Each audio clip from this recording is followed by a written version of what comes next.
Hey everyone, मैं हूं गौरव मिश्रा और आप सभी का स्वागत करता हूं मैग्नेट ब्रेन्स के एक बिल्कुल ही नए सेशन के अंदर। और आज के सेशन में हम क्लास 9th के मैथ्स को और आगे बढ़ाने वाले हैं। और इस पर्टिकुलर वीडियो के अंदर हम क्लास 9th के मैथ्स के चैप्टर नंबर 6 यानी कि लाइन्स एंड एंगल्स का कंप्लीट चैप्टर रिविजन लेकर आए हैं। यानी कि इस वीडियो के अंदर मैं आपको बताऊंगा कि कैसे 1 घंटे के अंदर या उसके आसपास में ही ये मैं आपको पूरा चैप्टर रिवाइज करवा देने वाला हूं। सारे इंपॉर्टेंट कॉन्सेप्ट, सारे इंपॉर्टेंट थ्योरम, सारे इंपॉर्टेंट एक्सियोम्स और कैसे उनको करना है अप्लाई, ये सारी चीजें मैं इस छोटे से वीडियो के अंदर मैं बात करूंगा। ये वीडियो उन बच्चों के लिए यूजफुल है जो बच्चे थोड़ा बहुत लाइन्स एंड एंगल्स को पढ़ चुके हैं, जिन्हों को थोड़ा बहुत आइडिया है कि एक्चुअली इस चैप्टर में क्या होता है। अगर आपको बिल्कुल भी आइडिया नहीं है फिर भी ये वीडियो आपको हेल्प करेगा इस चैप्टर के सारे कॉन्सेप्ट सीखने में।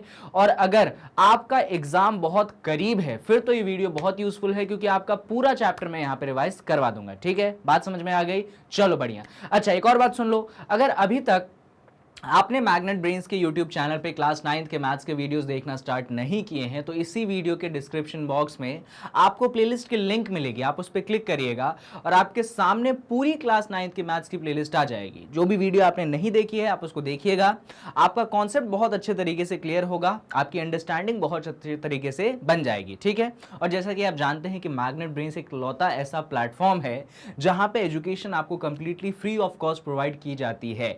यानी कि यहाँ पे आपको 2 चैप्टर्स पढ़ने के बाद बाकी चैप्टर्स पढ़ने के लिए किसी भी तरीके का पेमेंट करने की जरूरत नहीं है। तो चलिए स्टार्ट करते हैं सेशन को और देखते हैं कि भाई इस कंप्लीट चैप्टर रिवीजन में हमें क्या क्या चीजें पढ़नी पड़ेंगी। तो सुनिए भाई, तो कंप्लीट चैप्टर रिवीजन है, थोड़ा सा तेज में बात करेंगे, थोड़ा सा शॉर्ट में बात करेंगे, इंपॉर्टेंट चीजों के बारे में बात करेंगे। और यहां पे हम शुरुआत करने वाले हैं कि पॉइंट्स के बारे में, कि आखिर ये पॉइंट्स क्या होते हैं। तो पॉइंट्स क्या होते हैं ये तो मैं यूक्लिड्स ज्योमेट्री में आपको समझा चुका। यहां पे पॉइंट्स के 2 तरीके हो सकते हैं, एक होते हैं नॉन कोलिनियर पॉइंट्स और एक होते हैं आपके कोलिनियर पॉइंट। ये जो नॉन कोलिनियर पॉइंट होते हैं ये ऐसे पॉइंट होते हैं जो कि एक लाइन पे लाई नहीं करते हैं। पहले तो एक बात समझो कि जब भी मैं कोलिनियर या नॉन कोलिनियर की बात करूंगा तो आप समझ जाइएगा कि मिनिमम 3 पॉइंट्स की बात यहां पे सर कर रहे हैं, क्योंकि 2 पॉइंट्स की अगर बात हुई तो 2 पॉइंट हमेशा और हमेशा कोलिनियर होते हैं। जैसा कि एक एग्जांपल देखिए, मान लीजिए मैंने एक पॉइंट यहां पे बना, जस्ट अ सेकेंड, मैंने एक पॉइंट यहां पे बनाया, दूसरा पॉइंट यहां पे बनाया। क्या ये दोनों पॉइंट्स कोलिनियर है? बिल्कुल है। क्यों कोलिनियर है? क्योंकि उन दोनों में से एक लाइन पास कर गई। अगर यहीं पे मैं ऐसे 3 पॉइंट्स बना देता हूं, 1 2 3, और मैं आपसे पूछूं क्या ये 3 पॉइंट्स कोलिनियर हैं, तो आप में से बच्चे बोलेंगे नहीं सर ये 3 पॉइंट्स कोलिनियर नहीं है, ये दोनों तो एक लाइन में जुड़ गए, पर अगर हमें इस तीसरे को जोड़ना है तो तीसरे को हम उसी लाइन से जोड़ नहीं पाए, हमें एक डिफरेंट लाइन बनानी पड़ी, तो ये 3 पॉइंट्स कोलिनियर नहीं हुए। कोलिनियर नहीं हुए तो इसका मतलब वो क्या हो गए? नॉन कोलिनियर हो गए। और अगर आपको मान लीजिए 3 पॉइंट्स कोलिनियर करने हैं तो आपको कुछ इन प्रकार से बनाना पड़ेगा, भाई वो तीनों के तीनों पॉइंट्स एक ही लाइन में लाई करने चाहिए, तब वो तीनों के तीनों पॉइंट्स क्या हो चुके हैं? कोलिनियर हो चुके हैं। इसीलिए मैंने यहां पे बोला कि अगर 2 पॉइंट्स की पढ़ाई होती है 2 पॉइंट्स हमेशा कोलिनियर होते हैं। अगर आपको कोलिनियर और नॉन कोलिनियर की पढ़ाई करनी है तो आप फोकस करिए मिनिमम 3 पॉइंट पे या उससे ज्यादा। मान लीजिए आपके पास 4 पॉइंट हैं, ठीक है, ऐसे मैंने बना दिए यहां पे 4 पॉइंट और आपसे पूछा मैंने क्या ये 4 पॉइंट कोलिनियर है, तो आप देख के बोलेंगे जी हां सर, अगर हम इन चारों पॉइंट को ज्वाइन कर पा रहे हैं एक लाइन में तो हाँ ये एक चारों पॉइंट्स क्या है? कोलिनियर है। वहीं पे अगर कोई बच्चा ऐसा करता है कि सर एक पॉइंट ये है, दूसरा ये है, तीसरा ये है और चौथा ये है, तो इस केस में ये चारों पॉइंट्स कोलिनियर नहीं है, क्योंकि चारों पॉइंट को एक लाइन जो है ज्वाइन नहीं करती है। ऐसा ही 5 पॉइंट्स, 6 पॉइंट या 7 या उसके ऊपर के पॉइंट्स पे डिस्कशन आप कर सकते हैं। तो आई होप कि आपको कोलिनियर और नॉन कोलिनियर का डिफरेंस समझ में आया होगा और आपको यह भी समझ में आया होगा कि अगर बात 2 पॉइंट्स की चलती है तो 2 पॉइंट्स हमेशा और हमेशा कोलिनियर होते हैं। नॉन कोलिनियर होने के लिए कम से कम 3 पॉइंट्स चाहिए कुछ इस प्रकार से, तब वो नॉन कोलिनियर होंगे, और अगर वो एक लाइन में लाई कर गए तो वो कोलिनियर होंगे। 4 पे भी और 5 पे भी ऐसा ही डिस्कशन आप कर सकते हैं। चलिए, तो आई होप कि ये पॉइंट्स का डेफिनेशन तो आपको समझ में आ चुका होगा। अभी इसके बाद थोड़ा सा अपन डिस्कशन और आगे बढ़ाते हैं और हम समझते हैं कि ये एंगल क्या चीज है। तो बच्चों, एंगल एक ऐसी चीज है जिसमें 2 टाइप्स के कह लो साइड्स होते हैं, या कुछ लोग इनको आर्म भी बुलाते हैं, हाथ समान। ठीक है, तो अगर इसको ध्यान से समझोगे तो इसमें एक पॉइंट होता है जिस पॉइंट को आप बुलाते हैं वर्टेक्स ऑफ द एंगल। क्या बुलाते हैं आप इसको? Vertex of the angle. इस पॉइंट से निकलता है एक ऐसा लाइन जिसको कुछ लोग बेस ऑफ एंगल भी बुलाते हैं और कुछ लोग इसको इनिशियल साइड भी बुलाते हैं। तो दो नाम रखा जाता है इसका, बेस भी रखा जाता है और इनिशियल साइड भी रखा जाता है। और फिर बनता है इधर एक दूसरा साइड जिसको लोग आर्म ऑफ एंगल भी बुलाते हैं या कुछ लोग इसको टर्मिनल साइड भी बुलाते हैं। दो नाम यहां पे भी है, आर्म बुला दो या टर्मिनल साइड बुला दो। और ये जो बीच का ये स्पेस है ना बच्चों, यही बीच का स्पेस एक्चुअली बनता है आपके पास एंगल। यही बीच का स्पेस क्या बनता है एक्चुअली आपके पास? यही बीच का स्पेस बनता है आपके पास एंगल। यानी कि अगर आपको एंगल को समझना है तो आप ये सोचिए और ये समझिए कि भैया बेस और आर्म या इनिशियल साइड या टर्मिनल साइड के बीच में वो गैप कितना है। जितना ज्यादा बड़ा गैप होगा उतना ही ज्यादा बड़ा एंगल बनेगा, जितना कम गैप होगा उतना ही कम एंगल बनेगा। यहां पे एक और डिस्कशन आता है कि भाई एंगल को मेजर कैसे करें हम। तो एंगल को मेजर करने का तरीका है कि आप उसको डिग्रीज में नापे। अभी आप छोटी क्लास में है, 9वीं क्लास में है, तो यहां पे आपको एंगल का मेजर करने का एक ही यूनिट बताया जाता है जो कि होती है डिग्री।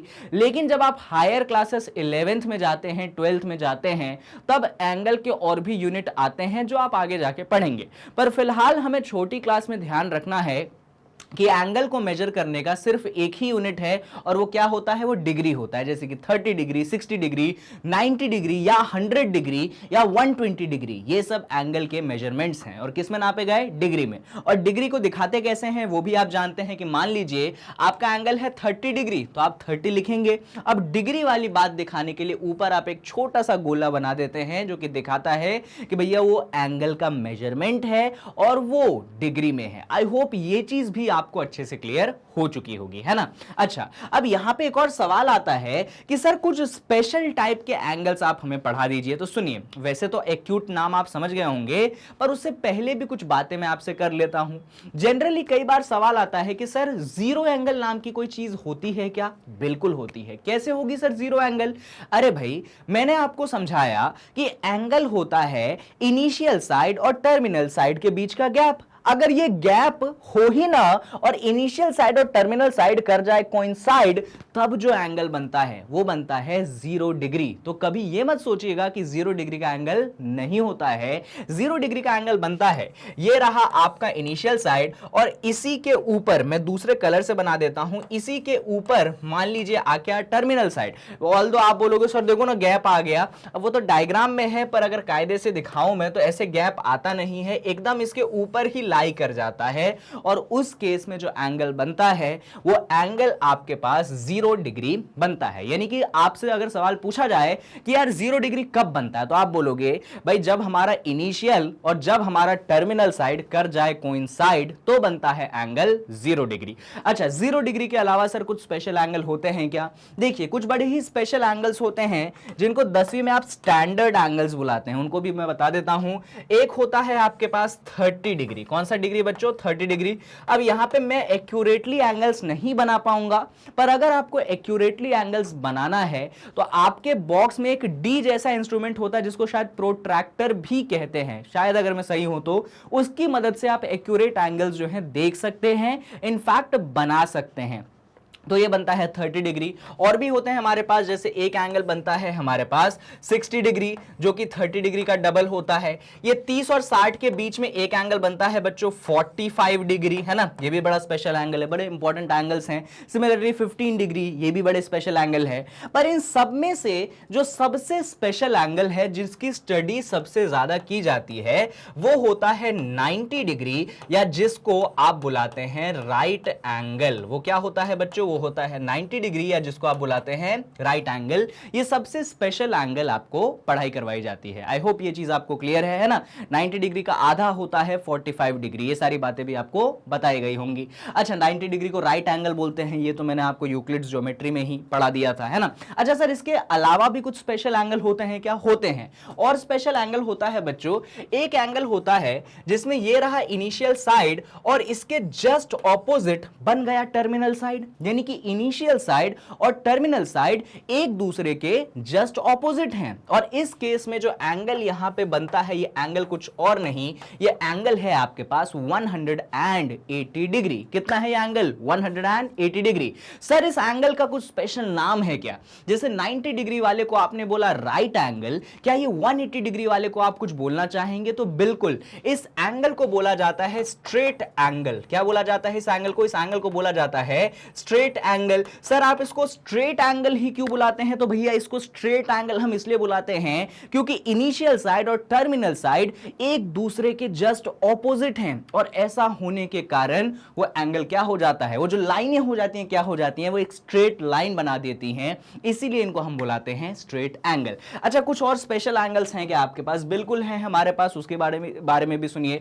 एक बड़ा ही स्पेशल एंगल होता है जो कि होता है 270 डिग्री। अब आप में से बोलेंगे सर कि यहां पे कहां आपको 270 दिख रहा है? सर यहां पे तो हमको ये दिख गया 90 डिग्री। पर बच्चों यहां पे एक बड़ी ही इंपॉर्टेंट चीज मैं आपको समझाता हूं कि आप जब भी एंगल मेजर करें तो आप सुनिएगा, बड़ा ही इंपॉर्टेंट डिस्कशन है। जब भी आप एंगल मेजर करते हैं दो तरीके होते हैं आपके टर्मिनल साइड को घुमाने के। ये है आपका इनिशियल साइड। सुनिएगा, बड़ा ही इंपॉर्टेंट डिस्कशन है। जब भी आप एंगल मेजर करते हैं तो ये तो आपका कौन सा साइड है बच्चों? इनिशियल साइड है, बेस ऑफ द एंगल है।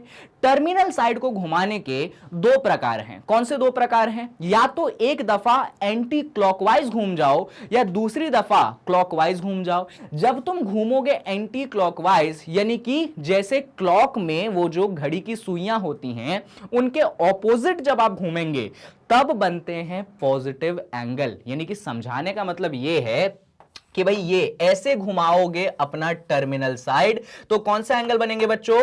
तब बनते हैं आपके पॉजिटिव एंगल। कई बार एमसीक्यूज में एक क्वेश्चन होता है कि यार पॉजिटिव एंगल कब बनता है, तो आप क्या बोलोगे? पॉजिटिव एंगल जनाब तब बनता है जब आपका टर्मिनल साइड जो है एंटी क्लॉकवाइज घूमता है। घड़ी की सुइयां कैसे घूमती हैं? ऐसे घूमती हैं। इधर कैसा घूमा? ऐसा घूमा। एंटी क्लॉकवाइज घूमा कि नहीं? ये कॉन्सेप्ट है। कई बार एंगल नेगेटिव बनाना है, भाई एंगल पॉजिटिव हो गया, अब किसी ने पूछा नहीं सर हमको तो नेगेटिव एंगल चाहिए, तो समझदार बच्चा समझ चुका होगा कि सर जब पॉजिटिव एंगल के लिए घूमना है आपको एंटी क्लॉकवाइज तो नेगेटिव एंगल के लिए आप घूमिए क्लॉकवाइज। बिल्कुल सही सुने आप। यानी कि जब आपको बच्चों नेगेटिव एंगल बनाना है तो ये रहा आपका इनिशियल साइड या बेस, और टर्मिनल साइड बच्चों कुछ इस प्रकार से घूमना चाहिए, यानी कि क्लॉकवाइज घूमना चाहिए, और तब जो एंगल बनता है ना वो एंगल एक्चुअली बनता है आपके नेगेटिव एंगल। यानी कि मैं कह सकता हूं कि ये शायद -60 डिग्री हो, है ना? कह सकता हूं कि ये शायद -60 डिग्री हो। तो यहां पे जब आप क्लास 9th में एंगल्स की पढ़ाई कर रहे हैं तो एक्चुअली नेगेटिव एंगल वाला कॉन्सेप्ट या इस पे जो क्वेश्चन है वो नहीं आते हैं या बहुत रेयर हैं। ठीक है, तो उधर उतना टेंशन अपने को पालना नहीं है। पूरा जो खेल खेलना है अपने को वो खेलना है किसके साथ? पॉजिटिव एंगल के साथ। और वही चीज मैंने यहां पे आपको फॉर्म करके दिखाई है। ठीक है, और मैं कहां पे ये डिस्कशन कर रहा था? मैं डिस्कशन कर रहा था कि कैसे हम स्ट्रेट एंगल यानी कि 180 के बाद बनाए 270 डिग्री। अब कैसे बनाओगे सर 270? तो याद है मैंने कुछ इस प्रकार से डायग्राम बनाया था। बोलो हाँ भाई बनाया था सर आपने। तो आपने बोला था सर हमको ये दिख गया 90 डिग्री, पर मैंने क्या बोला? अरे ये तो आप कैसे घूम गए? क्लॉकवाइज घूम गए। आपको क्लॉकवाइज घूमना है क्या? ना जी ना, क्योंकि क्लॉकवाइज आप घूमेंगे फिर तो कौन सा एंगल बना लेंगे आप? नेगेटिव बना लेंगे। पर क्या मेरे को नेगेटिव चाहिए? ना, मेरे को क्या चाहिए? पॉजिटिव चाहिए। भाई अगर मेरे को चाहिए पॉजिटिव एंगल तो मैं क्लॉकवाइज नहीं घूमूंगा। कैसा घूमूंगा? एंटी क्लॉकवाइज, कुछ इस प्रकार से घूमूंगा। और बच्चों ये जो एंगल बनता है ये बनता है एक्चुअली 270 डिग्री। ये कॉन्सेप्ट इंपॉर्टेंट है क्योंकि बच्चों को नहीं मालूम होता है कि 270 एक्चुअली कैसे बनता है। हां, मैं ये बात मानता हूं कि यहां पे जो नीचे एंगल है वो 90 डिग्री है, पर हम उसकी स्टडी क्यों नहीं कर रहे हैं? तो हम जनाब उसकी स्टडी इसलिए नहीं कर रहे हैं क्योंकि अगर हम नीचे से बनाएंगे एंगल तो वो एंगल बनेगा नेगेटिव, क्योंकि हम घूम चुके हैं क्लॉकवाइज। पर क्योंकि मुझे चाहिए था पॉजिटिव तो मैं घूमूंगा ऐसे, यानी कि एंटी क्लॉकवाइज, और तब बनेगा मेरा एंगल 270, वो भी कैसा? पॉजिटिव का। क्लियर है बातें? बढ़िया। अच्छा, इस 270 एंगल का नाम कुछ है क्या? वैसे तो इसका कोई स्पेशल नाम नहीं है, पर पर हाँ, इसको रिफ्लेक्स एंगल की कैटेगरी में डाला जाता है। किसकी कैटेगरी में डाला जाता है? इसको रिफ्लेक्स एंगल की कैटेगरी में डाला जाता है। रिफ्लेक्स एंगल में सिर्फ ये नहीं आता है, इसके अलावा भी बहुत कुछ आते हैं। अभी थोड़ी देर बाद पढ़ाऊंगा कि रिफ्लेक्स एंगल क्या होता है, पर थोड़ा सा दिमाग में एक बेसिक बात आप ये ध्यान रख सकते हैं, है ना। चलो सर, कोई और स्पेशल एंगल है क्या? हाँ, एक और बड़ा स्पेशल एंगल है, बहुत मजा आएगा, देखना जरा। ये रहा बच्चों मेरा इनिशियल साइड या बेस, ठीक है। मेरा टर्मिनल साइड है, यहां से मेरा टर्मिनल साइड है। दिख रहा है तुमको? नहीं दिख रहा? अरे है, बस समझ लो है, ठीक है। अब ये टर्मिनल साइड घूमा घूमा घूमा घूमा घूमा घूमा घूमा घूमा और पूरा का पूरा घूम गया। यानी कि हुआ क्या यहां पे भाई, मेरे पास इनिशियल साइड था, जो टर्मिनल साइड क्या है, उसने घूमना स्टार्ट किया किया किया किया किया किया और क्या किया उसने पूरा घूम गया। यानी कि उसने पूरा सर्कल कंप्लीट कर दिया, उसने कंप्लीट कर दिया। क्या कर दिया उसने? पूरा सर्कल कंप्लीट कर दिया। यहां पे दो बातें आती हैं, पहला तो इसका मेजरमेंट कितना है और दूसरी बात इसका नाम क्या है। तो यहां पे शब्दों में ही खेलोगे तो समझ जाओगे तुम बात, वो पूरा घूमा है, यानी कि उसने कंप्लीट किया है। यानी कि एंगल कौन सा बनेगा यहां पे एंगल बनेगा कंप्लीट एंगल। कौन सा एंगल बनेगा यहां पे एंगल बनेगा कंप्लीट एंगल। भाई कंप्लीट एंगल क्यों बोला मैंने? तो यार जो तुम्हारा टर्मिनल साइड है ना, वो घूम के यहां पे आया है। अब तुम में से कुछ बच्चे बोलते हैं, अरे सर 0 डिग्री ही बोल दो इसको। यार 0 डिग्री में ना तुम्हारा इनिशियल और टर्मिनल माना एक ही जगह पे है, पर तुम्हारा टर्मिनल घूमता नहीं है, जहां से शुरू था वो वहीं पे था। पर जब मैंने 360, अरे नाम ये बता ही दिया मैंने, एंगल का मेजरमेंट ही बता दिया। ये एंगल कितना है बच्चों? ये एंगल है मेरे पास 360 डिग्री। 360 क्यों? क्योंकि जब तुम पूरा घूम जाते हो तो तुमने सुना होगा ना, complete rotation, 360 degree rotation, 360 degree view, ये वही खेल है। 360 डिग्री का रोटेशन हुआ है, पूरा रोटेशन हुआ है ना। तो इसको अपन कंप्लीट एंगल बुलाते हैं, 360 डिग्री बुलाते हैं। और कंफ्यूज मत हो जाना कभी कि यार ये 0 डिग्री है। एक्चुअली यहां पे तुम्हारा टर्मिनल साइड घूमा है, तुम्हारी आंखों को दिखाई नहीं देता, पर वो घूमा है और उसको दिखाने के लिए ही मैंने ऐसा बनाया है। ठीक है, क्लियर है बातें? बढ़िया।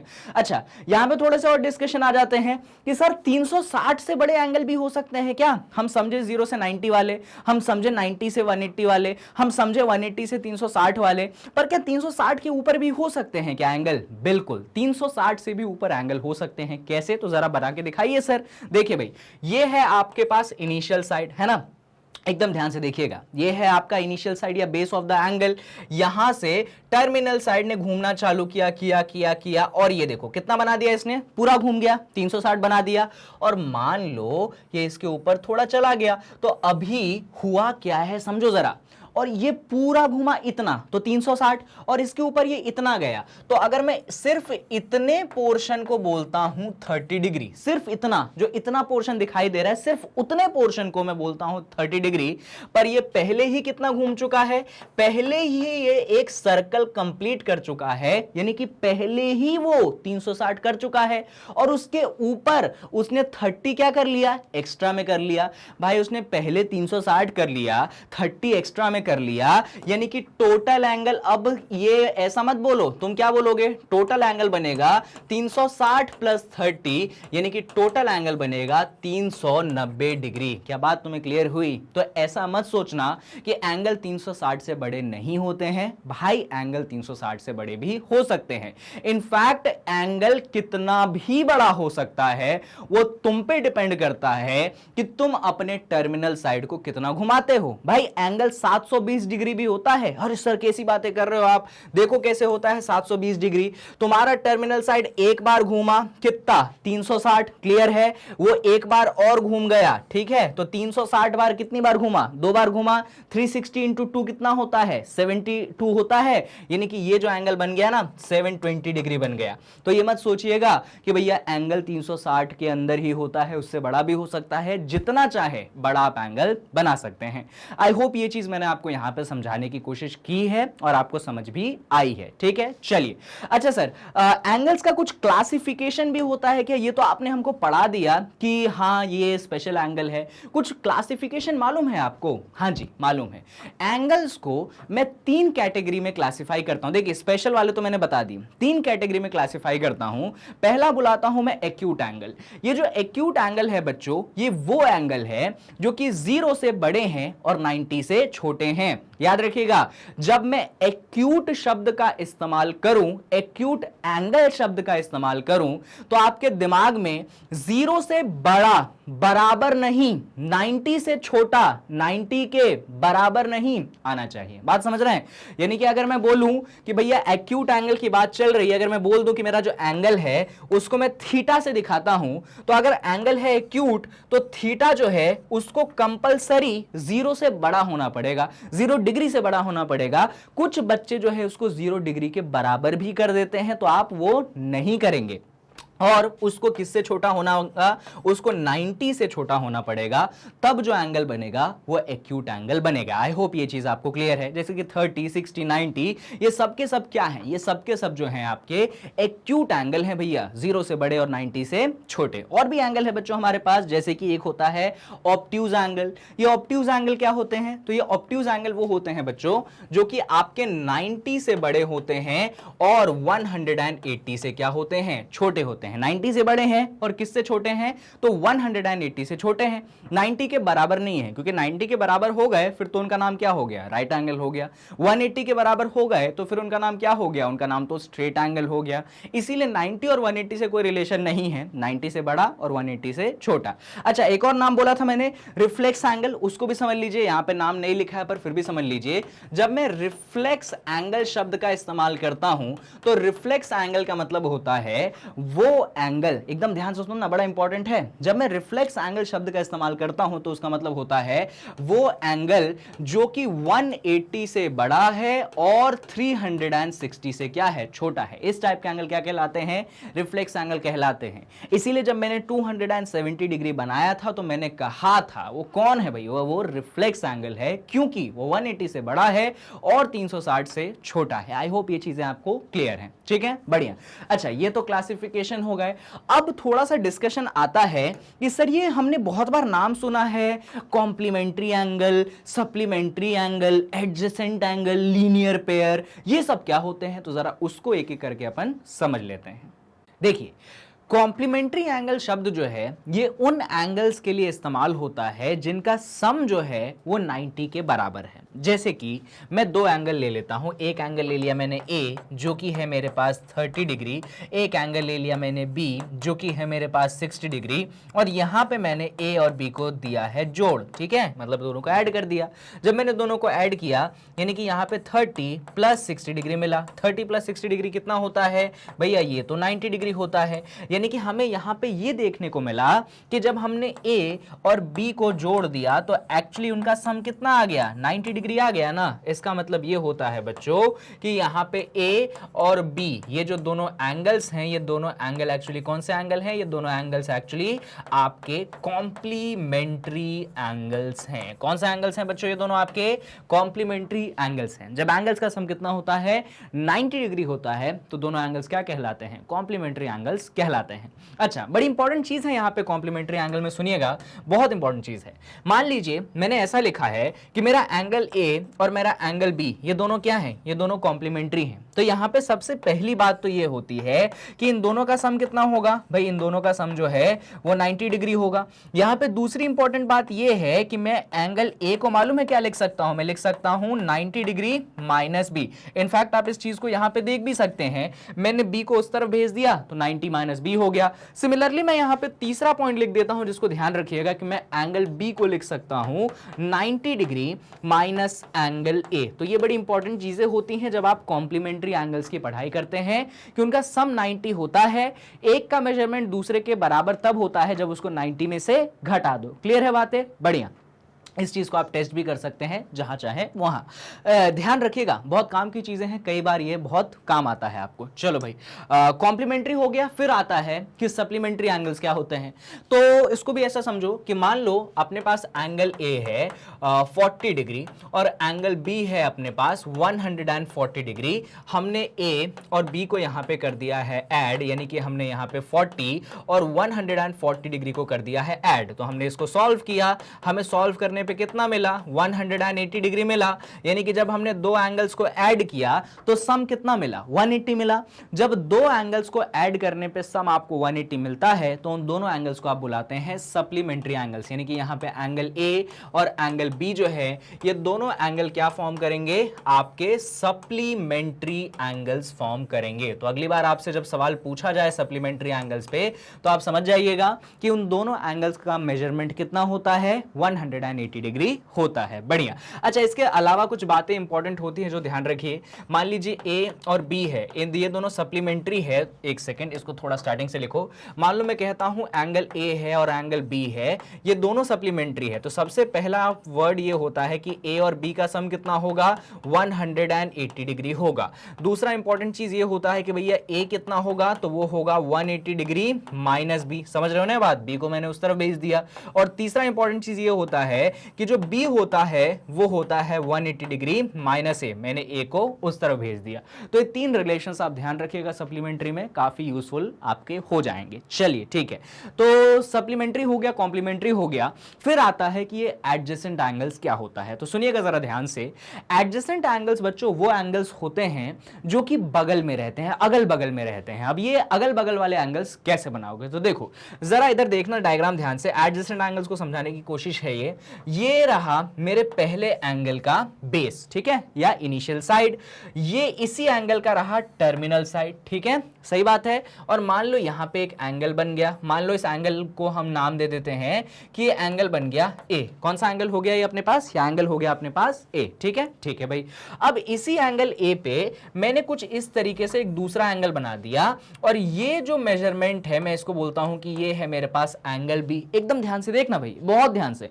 तो ये इधर कौन सा एंगल बना, एंगल ए बना। ये इधर ऊपर कौन सा एंगल बना, एंगल बी बना। इन दोनों एंगलों को मैं बोलूंगा एडजेसेंट एंगल्स। क्या बोलूंगा मैं इन दोनों एंगल्स को, एडजेसेंट एंगल्स। क्यों बोलोगे सर आप एडजेसेंट, तो सबसे पहला रीजन तो ये एक दोनों के क्या है, पड़ोसी हैं। तो जब भैया एंगल एक दूसरे के हैं पड़ोसी तो क्या हो जाएंगे, एडजेसेंट हो जाएंगे। एडजेसेंट शब्द का मतलब ही होता है अगल बगल में रहना। तो यहां पे ये दोनों एंगल्स भी क्या है, अगल बगल में है, इसलिए एडजेसेंट है। एक और रीजन होता है या एक और तरीका होता है एडजेसेंट को आइडेंटिफाई करने का। एकदम ध्यान से देखिएगा। अगर मैं इस पॉइंट को बोलता हूं कि ये पॉइंट है मेरे पास P, ये पॉइंट है मेरे पास Q, ये पॉइंट है मेरे पास R और ये पॉइंट है मेरे पास S, तो आप यहां पे अगर दो एंगल्स को देखेंगे तो एक एंगल, अब यहां पे ए और बी को मत बोलो, एक एंगल यहां पे बनेगा एंगल आर पी क्यू। सही बोल रहा हूं ना, एक एंगल बनेगा यहां पे आर पी क्यू, एक एंगल यहां पे बनेगा आर पी एस। यह एंगल क्या बन गया, यह एंगल बन गया आर पी एस। भाई एक एंगल बनेगा आर पी क्यू, एक एंगल बन गया आर पी एस। ये दोनों एंगल क्या है, ये दोनों एंगल एडजेसेंट है। क्यों एडजेसेंट है, अगल बगल में है, हाँ। उसके अलावा क्या, तो सर इन दोनों एंगलों के बीच में एक साइड जो है ये कॉमन है। एक साइड क्या है, कॉमन है, या फिर एक आर्म कैसा है, कॉमन है। ये जब होता है, ये जब क्राइटेरिया फुलफिल होती है ना कि दो एंगलों के बीच में एक साइड कॉमन हो जाए, एक कह लो एक आर्म कॉमन हो जाए, तो दोनों एंगल क्या कहलाते हैं, एडजेसेंट एंगल्स कहलाते हैं। यानी कि ये दोनों एंगल्स आज बच्चों कौन से हो चुके हैं, ये दोनों एंगल्स आज अपने एडजेसेंट एंगल्स हो चुके हैं। तो जब अगली बार सवाल एडजेसेंट एंगल पे आएगा तो अपने को यही बोलना है कि दोनों के बीच में या तो साइड कॉमन होता है, या तो क्या साइड तो कॉमन होता ही है, या दोनों ऐसे अगल बगल बैठे रहते हैं, वो एडजेसेंट एंगल बनाते हैं। और तुमसे किसी ने डायग्राम बनाने को बोल दिया तो ये वाला छाप देना, तुमको पूरे नंबर मिल जाएंगे। आई होप ये चीज आपको क्लियर है। बढ़िया। तो एक दफा एडजेसेंट समझ लिए अपन, तो बढ़ते हैं यार ये लीनियर पेयर ऑफ एंगल क्या होते हैं। ये बड़ा इंटरेस्टिंग चीज है कि लीनियर पेयर ऑफ एंगल क्या होते हैं। तो यहां पे शब्द में ही देख सकते हैं, मतलब ये जो एक्सप्रेशन है ना लीनियर पेयर ऑफ एंगल, इसमें बहुत सारी बातें छुपी हैं। क्या क्या बातें छुपी है सर, जरा बताओ। सबसे पहली बात छुपी है लीनियर। लीनियर का मतलब क्या होता है, लीनियर का मतलब होता है सीधी, एक स्ट्रेट लाइन। लीनियर इक्वेशंस इन टू वेरिएबल, ये चैप्टर मैंने पढ़ा दिया क्या, हाँ चैप्टर नंबर 4 पढ़ाया था ना। मैंने क्या बोला था उसमें, अपन वो ग्राफ बनाते थे linear equation in two variable के, याद है आपको, एक स्ट्रेट लाइन ग्राफ बनता था। तो लीनियर का मतलब होता है एक स्ट्रेट लाइन। फिर उसके बाद अगला शब्द है पेयर। पेयर मतलब होता है दो, किसके स्ट्रेट लाइन है, दो हैं, क्या दो हैं, एंगल हैं। कुछ समझ नहीं आया सर? तो इतना तो समझ में आया ना कि कितने एंगल्स के बारे में यहां पे बात चल रही है, दो एंगलों के बारे में यहां पे बात चल रही है, और एक और चीज की बात चल रही है कि कहीं ना कहीं एक स्ट्रेट लाइन का कॉन्सेप्ट यहां पे आ रहा है। अब इसी चीज को मैं बड़ा चढ़ा के आपको समझाता हूं, आपको समझ में आएगा। मान लीजिए आपके पास ऐसे रहा एक स्ट्रेट लाइन, ये क्या है आपके पास, एक बढ़िया सा स्ट्रेट लाइन है। क्या है ये? स्ट्रेट लाइन है, ठीक है, ठीक है सर। अब इसी स्ट्रेट लाइन पे मान लीजिए यहां पे एक पॉइंट है, कौन सा पॉइंट है, कोई सा भी पॉइंट है, तुमने यहां पे एक रे बना दिया। क्या बना दिया तुमने? यहां पे एक रे बना दिया। रे समझते हो ना, जिसका एक स्टार्टिंग पॉइंट है और एंडिंग पॉइंट नहीं है, वो चलता चला जाता है। कहां तक जाता है हमको क्या लेना देना, इतना ही देखेंगे अपन। तो यहां पे मैंने बनाया है एक स्ट्रेट लाइन। ये स्ट्रेट लाइन क्या दर्शाता है? लीनियर। स्ट्रेट लाइन क्या दर्शाता है जो मैंने यहां पे बनाया है? लीनियर। सर एंगल दो कहां दिख गए आपको? आपको दिखे क्या? मुझे दिख गए भैया। एक एंगल जो है सर इस तरफ बनता है, एक एंगल बनता है इस तरफ, और दूसरा एंगल सर बन रहा है इस तरफ। गलत बोल रहा हूं क्या? डायग्राम में देखो भैया, एक स्ट्रेट लाइन थी जिससे कौन सा शब्द आया है? लीनियर आया है। इस स्ट्रेट लाइन पे क्या बनाया मैंने? एक रे बनाया है। एक एंगल बना इस तरफ, दूसरा एंगल बना इस तरफ। ये जो दो एंगल बने हैं ना, एक इधर और एक इधर, इन्हीं दोनों एंगल को अपन बुलाते हैं लीनियर पेयर ऑफ एंगल। क्या बात आप लोगों को समझ में आ रही है या नहीं? जल्दी बताइए भाई। एक स्ट्रेट लाइन लेना है अपने को। क्या लेना है अपने को? एक स्ट्रेट लाइन लेना है, ठीक है, जिससे लीनियर बन गया। एंगल कैसे बनाएंगे उस पे? तो स्ट्रेट लाइन पे अपने को बना देना है एक रे। क्या बना देना है? एक रे। तो एक एंगल बनेगा इस तरफ, दूसरा एंगल बनेगा उस तरफ। तो ये जो दो एंगल्स बने हैं ना, यही दोनों एंगल्स क्या बनते हैं? आपके लीनियर पेयर ऑफ एंगल्स बनते हैं। अगर यहां पे नाम रखना चाहें आप तो चलिए नाम भी रख देते हैं। इस पॉइंट को हम बोल देते हैं O, इस पॉइंट को बोल देते हैं A, इस पॉइंट को बोल देते हैं B, इस पॉइंट को बोल देते हैं C। तो ये एंगल बन गया है आपके पास एंगल AOB, और ये एंगल बन चुका है आपके पास एंगल BOC। यानी कि यहां पे जो एंगल AOB है और यहां पे जो एंगल BOC है, ये दोनों एंगल बना रहे हैं लीनियर पेयर ऑफ एंगल्स। क्या बना रहे हैं दोनों मिलके? ये दोनों मिलके बना रहे हैं लीनियर पेयर ऑफ एंगल्स। समझ में आई? लीनियर पेयर ऑफ एंगल, सीधी लाइन, उस पे रहता है रे, एक एंगल इधर, दूसरा एंगल इधर, ये दोनों एंगल मिलके बनाते हैं क्या? Linear pair of angle. सभी को समझ में आ गई ये बात? अब बात आती है कि सर इसको पढ़ाते क्यों हैं? इसमें कोई खास बात है क्या? है खास बात। क्या खास बात है भैया? अभी थोड़ी देर पहले, जस्ट थोड़ी देर पहले मैंने आपको स्ट्रेट एंगल पढ़ाया था, 180 डिग्री पढ़ाया था। वो क्या पढ़ाया था? मैंने आपको बोला था कि ऐसी एक स्ट्रेट लाइन होती है और इस पे जो ये पूरा एंगल बनता है, ये पूरा एंगल कितना बनता है? 180 डिग्री बनता है। बोला था कि नहीं बोला था? सर बोला तो था आपने। अब यहां पे मेरी बात सुनिएगा, क्या यहां पे जो नीचे है वो क्या है? वो एक स्ट्रेट लाइन है। हां सर है स्ट्रेट लाइन। यानी कि ये जो पूरा एंगल किस पे सर? ये लाइन पे पूरा एंगल। यानी कि ये जो पूरा एंगल है, ये पूरा एंगल कितना होना चाहिए? 180 होना चाहिए कि नहीं होना चाहिए? होना चाहिए। अब ये पूरा एंगल तुम बनाओगे कैसे? तुम्हारे पास तो दो दो एंगल है, एक एंगल इस तरफ है AOB, दूसरा एंगल इस तरफ है BOC। पर सर अगर हम इन दोनों एंगल्स को जोड़ दें, अगर हम इन दोनों एंगल्स को जोड़ दें तो क्या मिलेगा हमें? सर हमें ये पूरा एंगल मिल जाएगा। और ये पूरा एंगल कितना है? 180 है। क्यों है 180? बिकॉज वो तो है लीनियर पेयर ना, वो तो है एक स्ट्रेट लाइन, वहां पे बन रहा है एक स्ट्रेट एंगल। इसीलिए हम कहते हैं जब एंगल्स बनते हैं आपके लीनियर पेयर में, जब एंगल्स बनते हैं आपके लीनियर पेयर में, जब आप उनको ऐड करते हैं, जब आप उनको क्या करते हैं बच्चों? जब आप उनको करते हैं ऐड, तो आपको उनका सम कितना मिलता है? 180 डिग्री मिलता है। और यही खास बात होती है आपके लीनियर पेयर ऑफ एंगल्स की, कि जो भी एंगल्स आपको मिलेंगे उनका सम कितना मिलेगा? हमेशा और हमेशा आपको 180 डिग्री मिलेगा। अब बच्चे यहां पे ना बहुत कंफ्यूजन क्रिएट करते हैं। किससे कंफ्यूजन क्रिएट करते हैं? वो कंफ्यूजन क्रिएट करते हैं कि सर आपने थोड़ी देर पहले सप्लीमेंट्री एंगल पढ़ाया था, उसमें भी सम जो था 180 था दो एंगल का। आप यहां पे लीनियर पेयर पढ़ा रहे हो, यहां पे भी सम 180 है, तो दोनों में अंतर क्या हुआ? सही सवाल है भाई, क्यों सप्लीमेंट्री में भी तो 180 पढ़ाया था और यहां पे भी तो सर सम 180 ही कर रहे हो, तो अंतर क्या हुआ? देखो बच्चों, सप्लीमेंट्री में कभी भी एंगल फॉर्म करने को नहीं बोला जाता है। वहां पे क्या बोला जाता है कि यार एक एंगल का मेजरमेंट 140 40 है, दूसरे का मेजरमेंट 40 है, तो दोनों का सम हो गया 180, तो दोनों बन गए सप्लीमेंट्री। लेकिन जब लीनियर पेयर ऑफ एंगल, ये स्टेटमेंट इस्तेमाल हो गया, कौन सा statement, linear pair of angle, ये स्टेटमेंट अगर आपके सामने इस्तेमाल हो गया तो समझ जाइएगा कि ये डायग्राम बनेगा। क्या बनेगा, ये डायग्राम बनेगा। एक स्ट्रेट लाइन बनेगी, उस पे एक रे बनेगा, दो एंगल बनेंगे, उनका सम 180 होगा।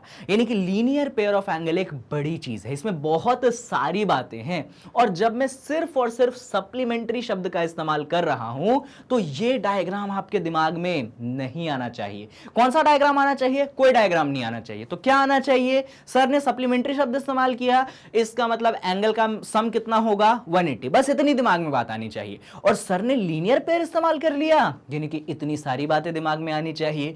अंतर समझिए, कंटेक्स्ट में बातें हो रही है, बातें थोड़ी सी गहरी हैं। आई होप आप बातों को थोड़ा सा समझ पाए होंगे। चलिए, अभी इसके बाद बच्चों एक बड़ा ही इंपॉर्टेंट एंगल आता है जो कि कहलाता है वर्टिकली ऑपोजिट एंगल। क्या कहलाता है ये, वर्टिकली ऑपोजिट एंगल। तो सर ये वर्टिकली ऑपोजिट एंगल क्या होता है, तो वर्टिकली ऑपोजिट एंगल तो अपन समझ लेंगे, उससे पहले अपन समझ लेते हैं कि ये बनता कब है। भैया ये बनता कब है, जैसे लीनियर पेयर ऑफ एंगल के लिए अपने को एक स्ट्रेट लाइन चाहिए था, ये वर्टिकली ऑपोजिट एंगल कैसे बनेगा। तो अगर तुमने थोड़ा सा भी पढ़ा होगा तो तुमको याद होगा कि अगर आपको वर्टिकली ऑपोजिट एंगल बनाना है तो आपको दो स्ट्रेट लाइन चाहिए। कितने स्ट्रेट लाइन चाहिए आपको, दो स्ट्रेट लाइन चाहिए, और दोनों स्ट्रेट लाइन क्या होने चाहिए, एक दूसरे को इंटरसेक्ट करने चाहिए। अभी इंटरसेक्शन ऑफ स्ट्रेट लाइन बताऊंगा, ठीक है, ऑल्दो आपको नाम से ही समझ में आ चुका होगा कि वर्टिकली ऑपोजिट एंगल बनाने के लिए आपके पास दो स्ट्रेट लाइन होनी चाहिए जो कि एक दूसरे को क्या कर रही हो, काट रही हो। जब तक आपके पास दो स्ट्रेट लाइन नहीं होंगी तब तक वर्टिकली ऑपोजिट एंगल्स की बातें भी आप नहीं करेंगे। अब समझिएगा बात को।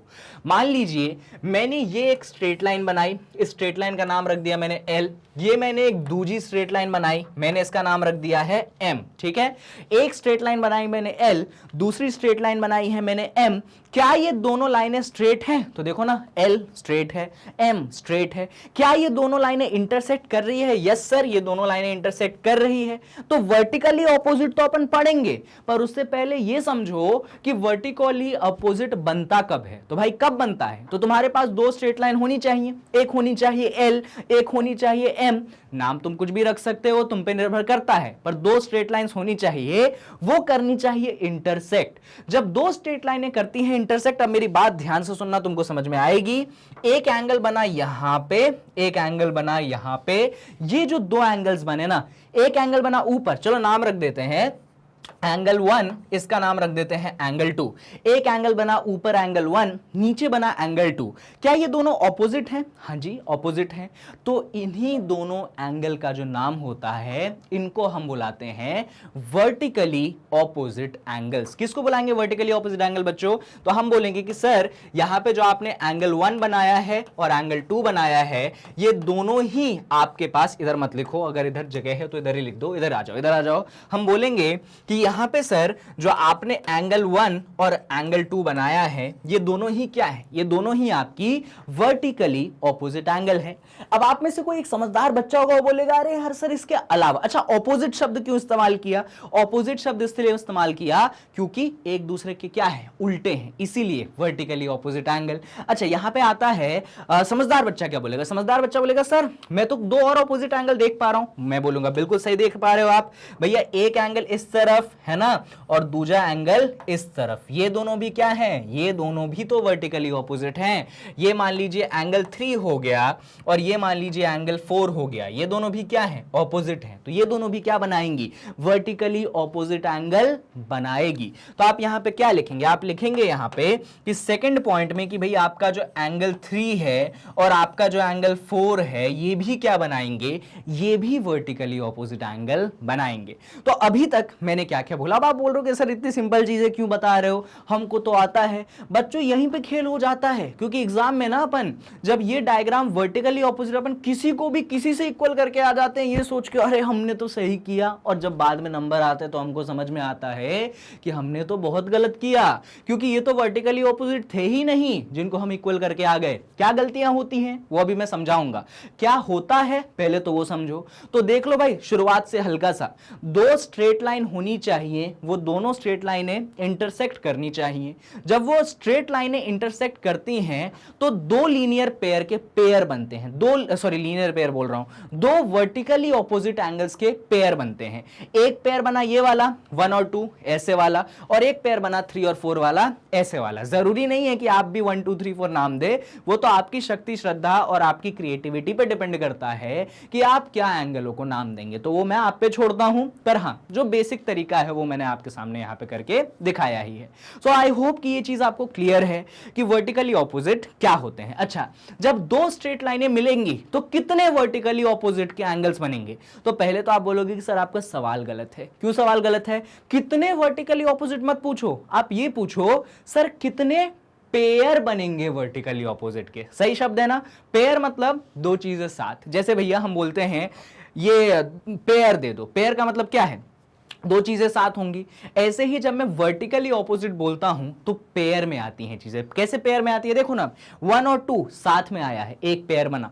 3 और 4 साथ में आया है, एक पेयर बना। तो पेयर शब्द का मतलब होता है कि दो चीजें साथ में आती है। तो ये मत पूछ देना कभी कि दो लाइनें मिल रही है, बताओ कितनी वर्टिकली ऑपोजिट बनेगी। ऐसा सवाल नहीं होता। क्या होता है सवाल कि दो लाइनें मिल रही है, कितनी pair of vertically opposite angle बनेंगे। तो आप जवाब देंगे, चार मत जवाब दे देना, बोलोगे 1 2 3 4 चार पेयर। ऐसा नहीं है यार, पेयर मतलब होते हैं दो चीजें साथ में, यानी कि यहां पे एक पेयर ये बना, दूसरा पेयर ये बना, तो दो pair of vertically opposite angles बनते हैं जब दो लाइनें क्या करती हैं भैया, इंटरसेक्ट करती हैं। आई होप ये चीज आपको समझ में आई होगी। अच्छा सर, आप बात कर रहे थे कि हम बेवकूफ बच्चे हैं, हम गलती कर देते हैं। हाँ है, आप बेवकूफ। क्या गलती कर देते हैं सर, आप जरा समझा दो। तो देखो जरा बच्चे क्या कर देते हैं एग्जाम में, देखना जरा, बड़ा सिंपल सा डायग्राम बनाऊंगा। लो, एक लाइन ऐसी आई, एकदम ध्यान से देखना, एक लाइन ऐसी आई और वो यूं निकल गई। एक बात बताओ, क्या अब ये स्ट्रेट लाइन रह गई? तुम बोलोगे ना जी ना, ये स्ट्रेट लाइन कहां है? स्ट्रेट लाइन होती है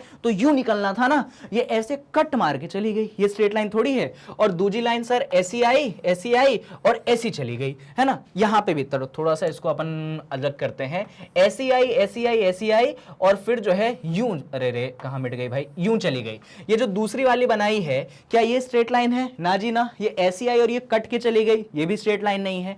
पर बच्चा इतना समझदार है कि क्या बताऊं, बताए बच्चा क्या करता है। लो सर, आप इतना टेंशन मत लो, ये बन गया आपका एंगल 1, ये बन गया आपका एंगल 2। तो सर यहां पे एंगल 1 और एंगल 2 क्या बन गए सर? ये वर्टिकली ऑपोजिट बन गए। यार एक बात बताओ, मैंने वर्टिकली में ये बोला था क्या ऐसे बनता है वर्टिकली? क्या नहीं, मैंने क्या बोला था, वर्टिकली तो तब बनेगा ना जब दो लाइनें इंटरसेक्ट करेंगी। वर्टिकली तो तब बनेगा जब दो लाइनें इंटरसेक्ट करेगी। क्या यहां पे दो लाइनें हैं? नहीं, बहुत सारी, 4 लाइनें हैं यहां पे। ये लाइन बच्चों सेपरेट है, ये ऐसे लाइन नहीं बनी, ये अलग कट के चली गई, ये दूसरी लाइन बन गई। ये लाइन ऊपर से आई, कट के अगली चौथी लाइन बन गई। अलग अलग लाइनें हैं, यहां पे दो लाइनें नहीं हैं, 4 लाइनें हैं। तो यहां पे ये 1 और 2 जो है वर्टिकली नहीं बनाएगी, पर बच्चा फिर भी एग्जाम में इन दोनों को वर्टिकली करके आ जाता है। अच्छा, इसके अलावा क्या गलती करता है वो बोलता है कि लो सर, ये बन गया आपका 3, ये बन गया आपका 4, तो सर ये 3 और 4 भी क्या हो गए? वर्टिकली ऑपोजिट हो गए। कैसे वर्टिकली ऑपोजिट हो गए यारो? मैंने तुमको समझाया है कि वर्टिकली ऑपोजिट तब बनेगा जब दो लाइनें इंटरसेक्ट करेंगी। तो यहां पे ना लाइनें हैं, पहली बात तो 4 लाइनें हैं अलग अलग, कहां दो लाइनें इंटरसेक्ट कर रही हैं, तो इसलिए अपन वर्टिकली ऑपोजिट इनको नहीं बोलेंगे। तो इन चीजों का थोड़ा सा आप ध्यान रखिएगा। अब ये समझिएगा जरा कि ये इंटरसेक्टिंग और नॉन इंटरसेक्टिंग लाइनें क्या होती है। तो बहुत सिंपल सी चीज है, आपको समझ में आ जाएगा। अगर मैं आपको समझाना चाहूं कि इंटरसेक्टिंग लाइनें क्या होती है, तो मान लीजिए एक लाइन ऐसी आई, दूसरी लाइन ऐसी आई। अगर ये दोनों लाइनें काट के चली गई एक दूसरे को, तो क्या बन गई वो, इंटरसेक्टिंग लाइनें बन गई। समझ रहे हो बात, इंटरसेक्टिंग लाइनें क्या है, दो लाइनें आई काट के चली गई, कौन सी लाइनें बन गई, इंटरसेक्टिंग लाइनें बन गई। यहां पे एक बड़ा फेमस सा सवाल है, यूक्लिड का पोस्टुलेट या एक्सियोम भी है, मैं भूल जाता हूं, पोस्टुलेट है, यूक्लिड का पोस्टुलेट भी है कि अगर दो लाइनें हैं तो वो एक से ज्यादा पॉइंट में नहीं काटेंगी। अगर दो लाइनें हैं तो वो एक से ज्यादा पॉइंट में नहीं काटेंगी।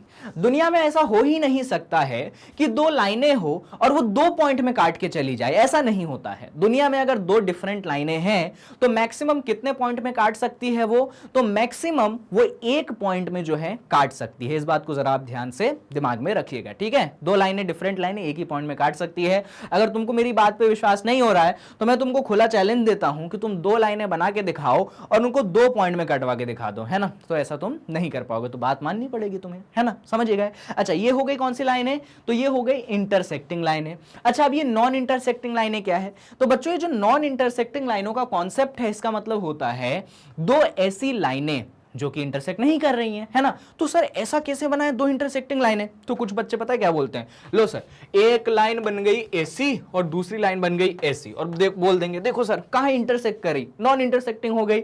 अरे बेवकूफ बच्चों, अगर मैं इस लाइन को थोड़ा आगे बढ़ा दूं, इस लाइन को थोड़ा आगे बढ़ा दूं, तो क्या ये दोनों एक दूसरे को नहीं काटेंगी, क्या काटेंगी ना सर। भाई लाइन डेफिनाइट नहीं होता है, इनडेफिनाइट होता है, उसका कोई स्पेसिफिक लेंथ नहीं होता है, वो इनफाइनाइट है। मतलब इधर भी गया उधर भी गया, कोई रोकने वाला नहीं है। बात समझ में आ रही है तुमको। तो जब तुम लाइनें, ऐसी लाइनों को नॉन इंटरसेक्टिंग मत बोलना, वरना बच्चे ये डायग्राम बना के मेरे को समझाते हैं कि सर देखो ये दोनों नॉन इंटरसेक्टिंग बन गई। तो ऐसी बातें बेवकूफी वाली अपने को नहीं करनी है ना, इंटरसेक्टिंग लाइनें हैं ये। तो सर नॉन इंटरसेक्टिंग कैसे बनाए, तो बच्चों जब भी नॉन इंटरसेक्टिंग एंगल्स क्यों लिखा है भाई, इसको लाइन लिखना है अपने को, कोई बात नहीं, कोई टेंशन की बात नहीं। सुनो, जब भी नॉन इंटरसेक्टिंग लाइंस की बातें करते हो आप, तो ये वो लाइनें होती है बच्चों जो कि पैरेलल होती है, जो कि क्या होती है, जो कि पैरेलल होती है। जैसे कि एक लाइन ये रही, दूसरी लाइन ये रही, ये दोनों लाइनें क्या हो गई, पैरेलल हो गई, नॉन इंटरसेक्टिंग है, कहीं पे एक दूसरे को काट नहीं रही हैं, तो क्या हो गई ये दोनों लाइनें, पैरेलल लाइनें हो गई। तो जब भी नॉन इंटरसेक्टिंग देखे अभी 9th क्लास में, वरना 12वीं क्लास में जाते जाते तो नॉन इंटरसेक्टिंग के मायने बहुत अलग बदल जाएंगे, पर क्योंकि अभी अपन छोटे हैं, सब्जेक्ट भी छोटा है, तो ठीक है भाई, याद रखेंगे अपन। नॉन इंटरसेक्टिंग का मतलब क्या है कि लाइनें क्या होंगी, पैरेलल होंगी। बढ़िया, चलो इतनी मेहनत कर ली है तो इसके आगे थोड़ा सा और बढ़ जाते हैं, और अब बारी आती है भैया एक्सियोम और थ्योरम की। तो मैं एक एक करके आपको समझाने की कोशिश करता हूं कि अलग अलग एक्सियोम क्या है इस चैप्टर में, अलग अलग थ्योरम्स क्या है इस चैप्टर में, और फिर जो है अपन इस कंप्लीट चैप्टर रिवीजन को बढ़िया तरीके से और क्या कर लेंगे, खत्म कर देंगे। चलिए एक्सियोम 6.1 से हम स्टार्ट करते हैं। तो एक्सियोम 6.1 कहता है if a ray stands on a line then the sum of two adjacent angle so formed is 180 degree। कुछ पहचानना ऐसा, मतलब पढ़ के कुछ ऐसा लगा कि ये सर पढ़ा चुके हैं, एक्चुअली मैं पढ़ा चुका हूं। देखिए एक्सियोम क्या कहता है कि मान लीजिए आपके पास एक स्ट्रेट लाइन है, ठीक है, और एक स्ट्रेट लाइन पे ऐसे एक रे जो है स्टैंड करती है, तो यहाँ पे एक एंगल बनता है एंगल 1, और यहाँ पे ये दूसरा एंगल बनता है एंगल 2। ये दोनों एंगल क्या है, तो आप डायग्राम में तो आपको देखते ही लीनियर पेयर की याद आ जाएगी, पर बच्चों ये दोनों लीनियर पेयर तो हैं। इनफैक्ट इन दोनों का सम कितना होगा, अगर मैं इन दोनों के सम की बात करूं तो इन दोनों का सम जो है 180 डिग्री होगा। लेकिन उससे भी एक इंपॉर्टेंट चीज यहां पे ये है कि जो एंगल 1 और एंगल 2 है ना, ये एडजेसेंट एंगल है। क्यों है ये एडजेसेंट एंगल, क्योंकि यहां पे एक कॉमन साइड है दोनों में। देखिए ना, इस एंगल का भी एक साइड है और इस एंगल का भी दूसरा साइड है। ये साइड क्या हो गया, कॉमन साइड हो गया। जब दो एंगल के बीच में एक साइड कॉमन हो गया तो ये दोनों क्या हो गए, एडजेसेंट हो गए। और अभी एडजेसेंट होने के साथ साथ इन दोनों का सम 180 भी हुआ, क्योंकि वो दोनों एडजेसेंट एंगल एक स्ट्रेट लाइन के ऊपर लाई करते हैं, क्योंकि वहां पे एक रे फॉर्म हुआ है। तो इस बात को अपन हमेशा ध्यान रखेंगे। क्लियर है। चलिए इसके बाद अगला एक्सियोम है, if the sum of two adjacent angle is 180 degree then the non common arms of the angle form a line. देखिए ये जो एक्सियोम 6.2 है आपके एक्सियोम 6.1 का ऑपोजिट है। एक्सियोम 6.1 में क्या बोला था कि भाई एक लाइन है, इस लाइन पे एक रे है, तो ये और ये दोनों एंगल 180 बनाएंगे, पर ये जो एक्सियोम 6.2 है इसमें जस्ट इसका उल्टा बोला गया है। क्या उल्टा बोला गया है कि मान लीजिए आपके पास दो एडजेसेंट एंगल है और उनका सम 180 है। इसका मतलब देखिए, मान लीजिए एक एडजेसेंट एंगल ये हो गया, ठीक है, एक एडजेसेंट एंगल ये हो गया मान लीजिए एंगल 1, और दूसरा एडजेसेंट एंगल ये हो गया, मान लीजिए ये हो गया एंगल 2। क्या ये दोनों एडजेसेंट है? तो आप बोलोगे यस सर, इन दोनों के बीच में कॉमन आर्म है, एडजेसेंट है।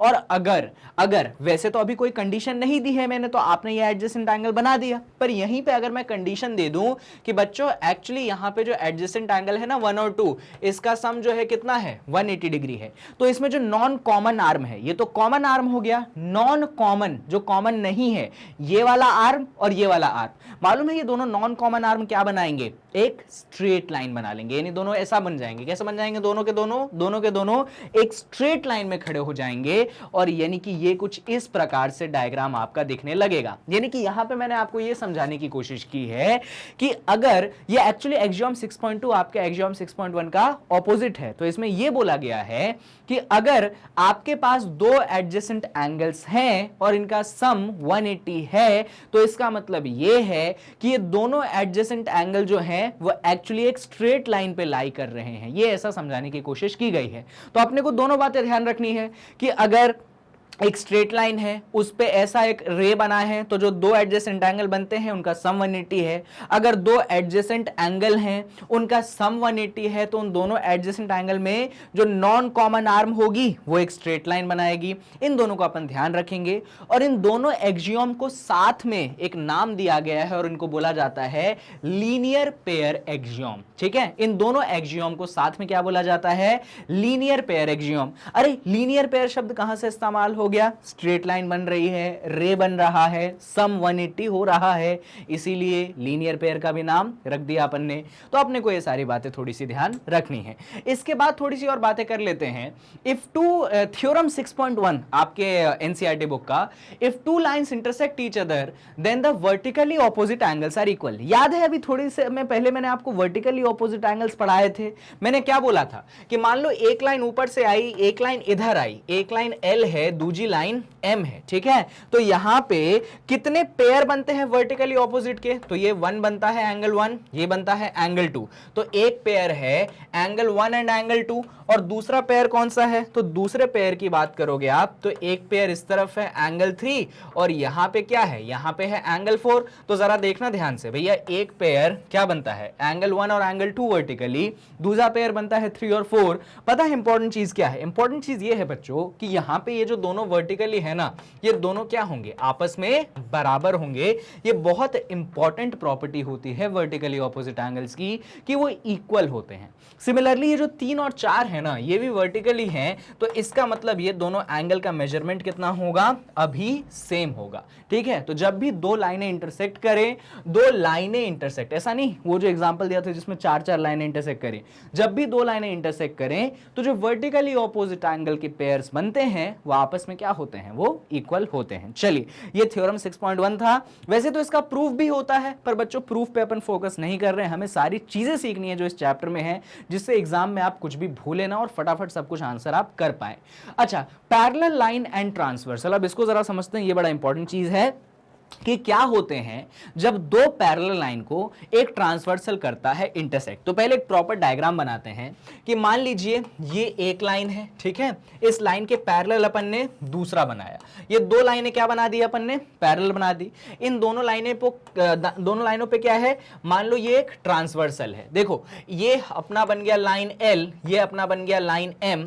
तो यहां पे जो लाइन L है अपने लाइन M के क्या है? पैरेलल है, और साथ में ये मान लो ऊपर वाले लाइन को मैं P बोल देता हूं, तो ये P का नाम क्या रखते हैं बच्चों? अपन इस P का नाम रखते हैं हम ट्रांसवर्सल। क्या नाम रखते हैं अपन P का? ट्रांसवर्सल। तो दो लाइनें हैं पैरेलल, उस पे बना है अपने पास क्या? ट्रांसवर्सल। तो यहां पे बड़ी इंपॉर्टेंट चीजें हैं पढ़ने लायक, कुछ बड़े इंपॉर्टेंट पेयर्स हैं एंगल के जो मैं बना के दिखाता हूं। सबसे पहला पेयर सुनिएगा, यहां पे अगर मैं इस एंगल को नाम दे दूं 1, इस एंगल को नाम दे दूं मैं 2, इस एंगल को मैं नाम दे दूं 3, और इस एंगल को मैं नाम दे देता हूं 4, ठीक है। और नामांकन करते हैं भाई, इस एंगल को नाम दे देते हैं अपन 5, इस एंगल को नाम दे देते हैं 6, इसको नाम दे देते हैं 7 और इसको नाम दे देते हैं अपन 8। ये अपन ने अलग अलग एंगल्स के नाम दे दिए। अब सुनना जरा, सबसे इंपॉर्टेंट चीज और सबसे पहली चीज, यहां पे सबसे पहली चीज आती है बच्चों कि वो सारे पेयर लिखो जो कि वर्टिकली ऑपोजिट है। क्या सवाल आ गया? वो सारे पेयर लिखो एंगल्स के जो कि वर्टिकली ऑपोजिट है। फटाफट अपन वर्टिकली ऑपोजिट ढूंढते हैं, है ना। तो चलो ढूंढे। देखो भाई, वर्टिकली ऑपोजिट कब बनता है? जब दो लाइनें एक दूसरे को करती है इंटरसेक्ट। तो देखो जरा, इस पॉइंट को देखना, एक इस पॉइंट को देखना और एक इस पॉइंट को देखना। तो सबसे पहले इस पॉइंट को देख लेते हैं। इस पॉइंट पे एक लाइन L है, दूसरी लाइन P है। इस पॉइंट पे एक लाइन L है, दूसरी लाइन P है, दोनों लाइनें हैं, इंटरसेक्ट कर रही हैं कि नहीं? तो यहां पे एक वर्टिकली ऑपोजिट क्या हो जाएगा? 1 और 4। ये दोनों क्या हो जाएंगे? बराबर हो जाएंगे। दूसरे वर्टिकली क्या हो जाएंगे? 2 और 3। ये भी आपस में क्या हो जाएंगे? बराबर हो जाएंगे। ये समझ में आया क्या? कहां पे वर्टिकली की बात करी अपन ने? जहां पे ये लाइन L और लाइन P ने क्या किया? इंटरसेक्ट किया। तो वहां पे 1 और 4 वर्टिकली इक्वल, 2 और 3 वर्टिकली इक्वल। क्लियर है बात? बढ़िया। चलो, इसके अलावा और कहीं पे बनता है क्या वर्टिकली? बनता है। अगर मैं इस पॉइंट की बात करूं, अगर इस पॉइंट पे ध्यान देंगे भाई, ये रही लाइन M, ये रही ट्रांसवर्सल P, यहां पे भी ट्रांसवर्सल भी क्या है? लाइन है ना, प्रॉपर लाइन है ना। तो इस पॉइंट पे लाइन ने और दूसरे लाइन ने, दो लाइनों ने क्या किया? इंटरसेक्ट किया। कौन कौन से बने? ये उल्टे में 5 और 8। तो यहां पे बनता है आपके पास, अगर मैं यहां पे बात करूं, 5 और 8 ये आपस में क्या होंगे? बराबर होंगे। साथ में 6 और 7 ये भी क्या होंगे? आपस में बराबर होंगे। ये भी क्या बन गए? ये भी आपके वर्टिकली ऑपोजिट एंगल्स बन गए। क्लियर है बातें वर्टिकली की? बहुत सिंपल चीज है, इतना कोई बड़ा इशू नहीं बनना चाहिए इसमें, ठीक है। अच्छा ठीक है सर, आपने वर्टिकली तो बता दिया, और भी कुछ एंगल्स बनते हैं क्या? बहुत सारे बनते हैं बच्चों, बहुत सारे तो नहीं पर फिर भी काफी सारे। एक एक करके अपन सारा स्टडी कर लेते। अरे ये मिटा दिया मैंने कि P ट्रांसवर्सल है, याद रखेंगे अपन कि P क्या है? ट्रांसवर्सल है, ठीक है। चलो वर्टिकली हो गया। सर इसके अलावा क्या? इसके अलावा बनता है बच्चों कॉरस्पॉन्डिंग एंगल्स। कौन से एंगल्स? ये चलो कॉरस्पॉन्डिंग से पहले बनाते हैं अपन लीनियर पेयर। कौन से एंगल्स बच्चों? Linear pair. तो लीनियर पेयर कब बनता है? तो सर लीनियर पेयर तब बनता है जब एक लाइन होती है और उस पे रे होता है। तो जो दो एंगल बनते हैं वो लीनियर पेयर कहलाते हैं, है ना। गलत तो नहीं बोल रहा हूं। तो ये रही तुम्हारे पास लाइन L, इस पे बना है ये रे। देखो जरा, ये रही तुम्हारे पास लाइन L, इस पे बना है रे। तो यहां पे जो 1 और 2 एंगल है ना, ये क्या बनेंगे? लीनियर पेयर बनेंगे। नहीं समझ में आया? देखो जरा ध्यान से भाई, ये बनी कौन सी लाइन? L, इस पे क्या बना? रे। तो ये जो दो एंगल बन रहे हैं ये क्या बनेंगे? लीनियर पेयर बनेंगे। कि क्यों भाई? अरे यार स्ट्रेट लाइन, मिटाई दिया मैंने। अरे भाई एक स्ट्रेट लाइन पे एंगल बना है, तो स्ट्रेट लाइन पे जो एंगल बनते हैं वो तो लीनियर पेयर ही होते हैं। यानी कि अगर मैं लीनियर पेयर के पेयर्स लिखूं तो सबसे पहले यहां पे 1 और 2 होंगे। और दिख रहे हैं क्या आपको? मुझे तो और भी दिख गए। अगर 1 और 2 ऊपर देख लिए हो तो नीचे देखो जरा, 3 और 4 ये भी तो लीनियर पेयर है। अरे लाइन L है, इस पे क्या है? एक रे जैसा दिख गया अपने को। तो 3 और 4 भी क्या है? लीनियर पेयर है। तो यहां पे लिख दो कि 3 और 4 भी क्या है? लीनियर पेयर है। बात खत्म नहीं होती है। और दिखाओ जरा, और देखो, और देखो भाई, ये लाइन M देखो, ये देखो लाइन M, इस पे देखो रे बनी। तो ये 5 और 6 ये भी क्या बने? लीनियर पेयर बने। तो एंगल 5 और एंगल 6 भी क्या बने? लीनियर पेयर बने। और अगर ऊपर देख लिया है तो नजारा नीचे भी देख लो, यहां पे 7 और 8 ये भी क्या बनेंगे? लीनियर पेयर बनेंगे। अरे वापस से देखो ना यार, लाइन है, नीचे एंगल बन रहे हैं 7 और 8, ये भी क्या बने? लीनियर पेयर बने। यानी कि यहां पे चौथा पेयर बन जाता है एंगल 7 एंड एंगल 8, ये भी लीनियर पेयर बनता है। बस हो गए खत्म? इतना ही है? नहीं, और 4 पेयर है, और 4 पेयर है। कहां पे? तो सुनो, अभी तक तुमने L और M लाइन को देखा, अभी एक और लाइन दिखाऊं? P। कौन सी लाइन बच्चों? ये जो ट्रांसवर्सल है ये भी क्या है? लाइन है। इस लाइन के इस तरफ देखिए जरा, इस लाइन के ट्रांसवर्सल के इस तरफ देखिए भैया, लाइन बनी, इस पे ये रे निकला, तो ये 1 और 3 ये भी क्या बनाएगा? ये भी लीनियर पेयर बनाएगा। यानी कि ये जो 1 और 3 है बच्चों, ये भी लीनियर पेयर बनाएंगे। तो यहां पे पांचवा पेयर बना आपके पास 1 और 3, ये भी क्या बनाएंगे? लीनियर पेयर बनाएंगे। बात खत्म नहीं होती। ट्रांसवर्सल के इस तरफ देखा तो इस तरफ भी तो देखो, यानी कि 2 और 4 ये भी क्या बनाएंगे?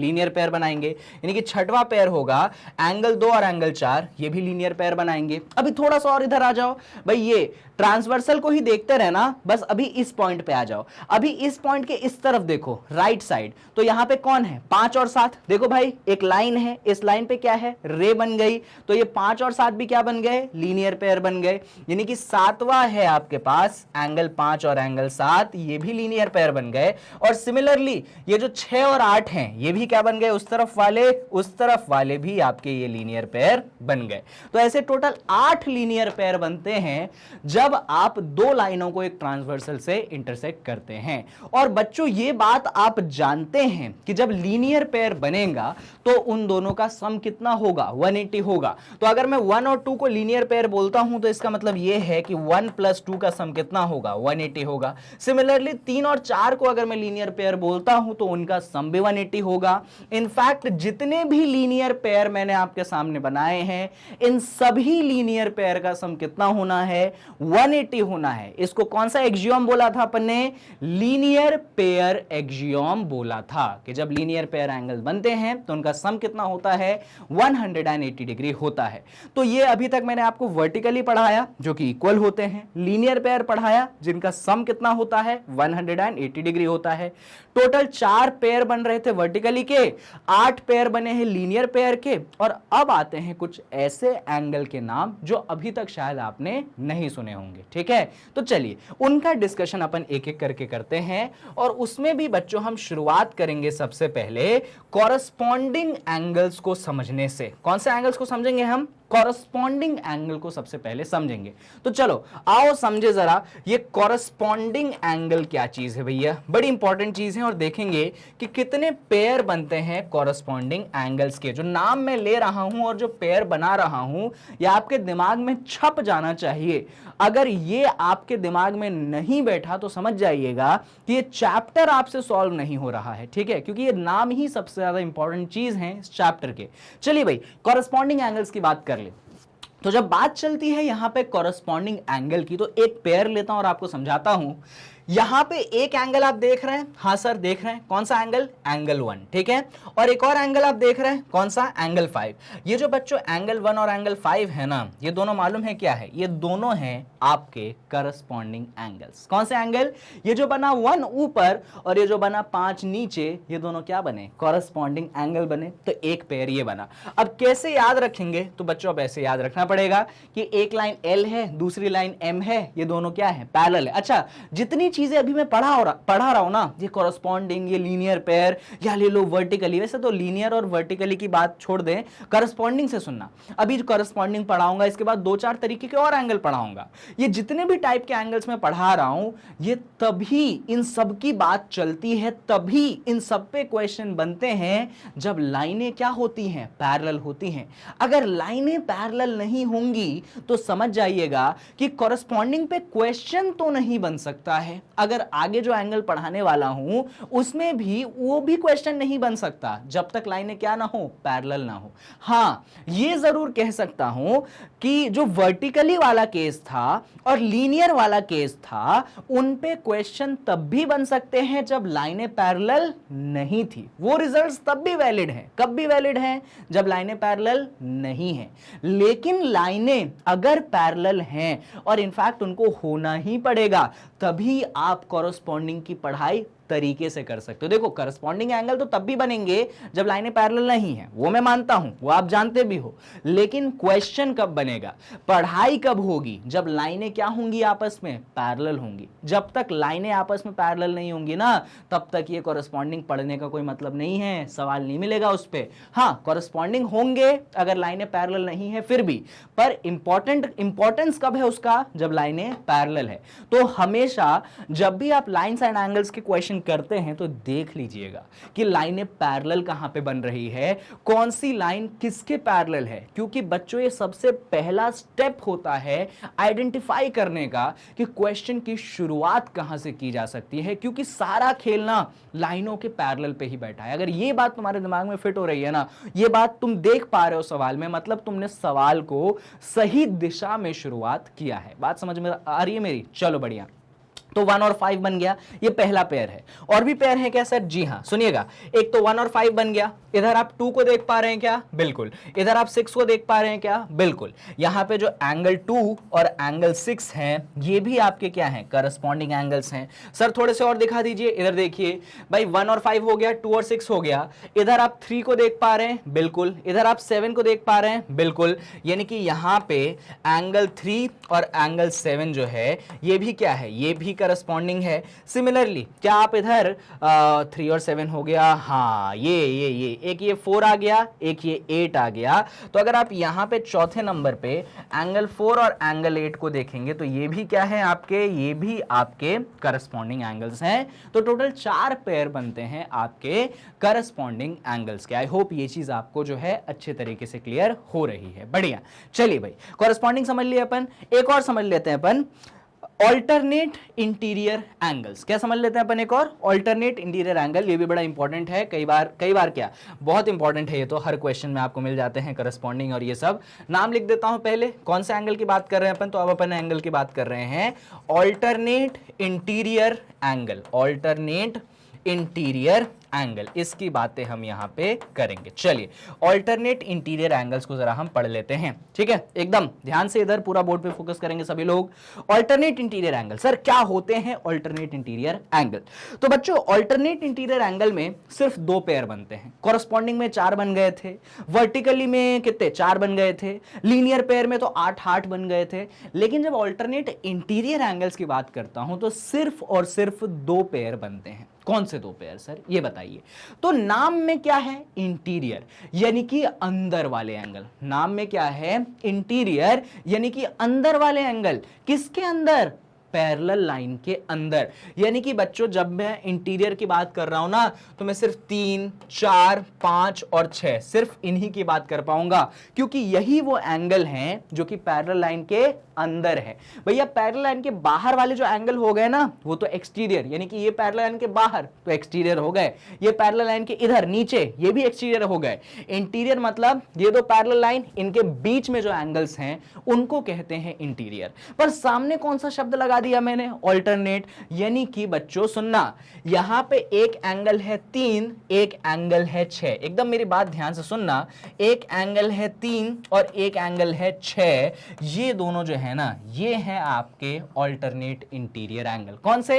एक है 3, एक है 6। देखिए ऑल्टरनेट हैं, उल्टे हैं, एक दूसरे के ऑल्टरनेट हैं, एक इधर दूजा इधर, तो इसीलिए शब्द इस्तेमाल होता है ऑल्टरनेट। इंटीरियर तो है ही, पैरेलल लाइन के अंदर है, इंटीरियर तो है ही, और एक ट्रांसवर्सल के इस तरफ है, दूसरा ट्रांसवर्सल के इस तरफ है, यानी कि ऑल्टरनेट भी हो गया। इंटीरियर भी है, एक इस तरफ दूजा इस तरफ, तो ऑल्टरनेट भी हो गया, यानी कि नाम पड़ जाता है ऑल्टरनेट इंटीरियर एंगल। तो ये 3 और 6 हो गए ऑल्टरनेट इंटीरियर एंगल। सर कोई और पेयर है क्या? तो सुनिएगा, एक और है। इधर देखिए जरा, 4 और 5 को बच्चों, ये जो पेयर होता है एंगल 4 और एंगल 5, ये भी आपके पास कौन से पेयर बन गए? ऑल्टरनेट बन गए। कैसे? अरे देखो ना भाई, 4 और 5 क्या है? पैरेलल लाइन के अंदर है, इंटीरियर है, एक ट्रांसवर्सल के इस तरफ, दूसरा ट्रांसवर्सल के उस तरफ, यानी क्या बन गए? ऑल्टरनेट बन गए। यानी कि इसीलिए इनका नाम क्या पड़ता है? ऑल्टरनेट इंटीरियर एंगल नाम पड़ता है।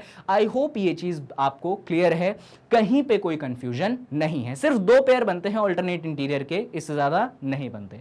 अच्छा, यहां पे एक और बड़ा फेमस एंगल होता है जिसको बोलते हैं interior angle on the same side of transversal, या इसका एक और नाम है को इंटीरियर एंगल, जिसको लंबे रूप में बोलते हैं कंजिक्यूटिव इंटीरियर एंगल। तो बहुत सारे नाम हैं, सारे नाम मैं लिखने की कोशिश करता हूं।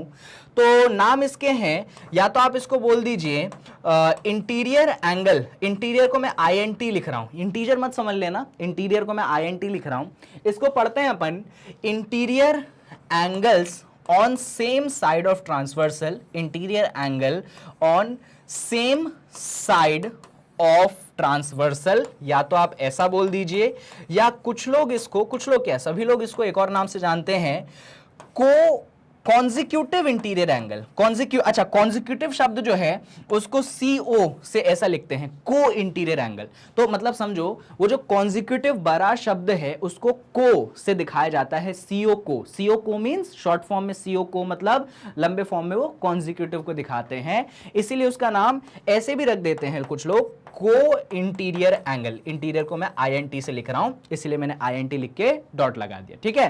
तो दो नाम होते हैं, सेम काम है, क्या काम है वो दिखाऊंगा, नाम पहले समझ लो क्योंकि नाम में ही कंफ्यूजन हो जाता है।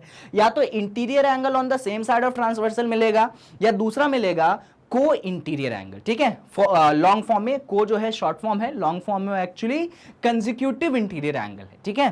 तो को इंटीरियर एंगल बोल लो या कंजिक्यूटिव इंटीरियर एंगल बोल लो या तुम interior angle on the same side of transversal बोल लो, सारी बातें सेम है, ठीक है सर, हम समझ गए। अभी ये बताओ ये एंगल है कौन, तो सुनो नाम क्या है, इंटीरियर एंगल, मतलब इन दोनों पैरेलल लाइन के अंदर वाले 3 4 5 6 इन्हीं चारों की बात चलेगी। और यहां पे शब्द इस्तेमाल हुआ है on same side of transversal. पिछले केस में ऑल्टरनेट इंटीरियर पढ़ाया था तो लाइन के बीच वाले लिए थे, और वहां पे भी था ऑल्टरनेट। ऑल्टरनेट मतलब मैंने बोला था 3 और 6 वो बोल दिया था, और फिर तुमने बोल दिया था 4 और 5।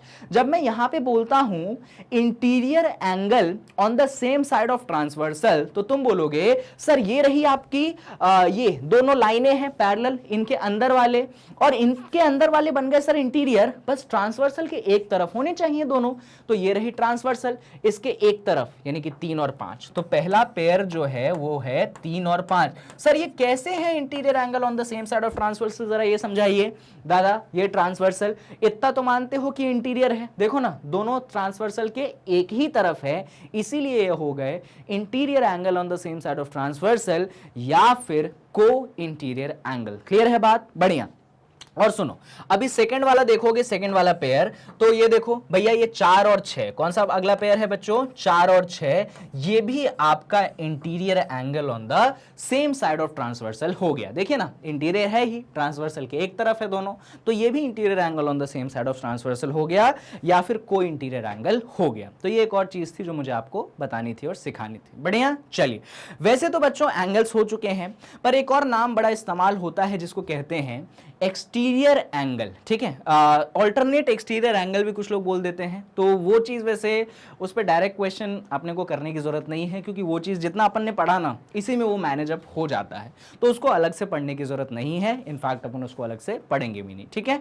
इतना जितना सिखाया है उतने को दिमाग में रख लो, उतने नामों को दिमाग में रख लो, आधा क्या 99% काम तो यहीं पे हो गया। अब तुम्हें थोड़े से थ्योरम्स बताने थे, अब वो थ्योरम्स मैं सिखा दूंगा, तो ये जो नाम मैंने इतने लिए है ना, तुम समझ जाओगे कि नाम का सिग्निफिकेंस क्या है, ठीक है। चलो भाई अब एक एक करके अपन कहां बात कर लेते हैं, जरा अपन बात कर लेते हैं थ्योरम्स पे। चलो आ जाओ, थ्योरम्स पे बातें करेंगे। और ये रहा अपने पास एक्सियोम 6.3। एक्सियोम क्यों है, क्योंकि इसका कोई भी प्रूफ नहीं है, मालूम है ना, बताया है मैंने एक्सियोम का मतलब, पोस्टुलेट का मतलब, तो ये एक्सियोम 6.3 है। तो चलिए देख लेते हैं भैया कि एक्सियोम 6.3 क्या है और कैसे इसका अपन यूटिलाइजेशन कर।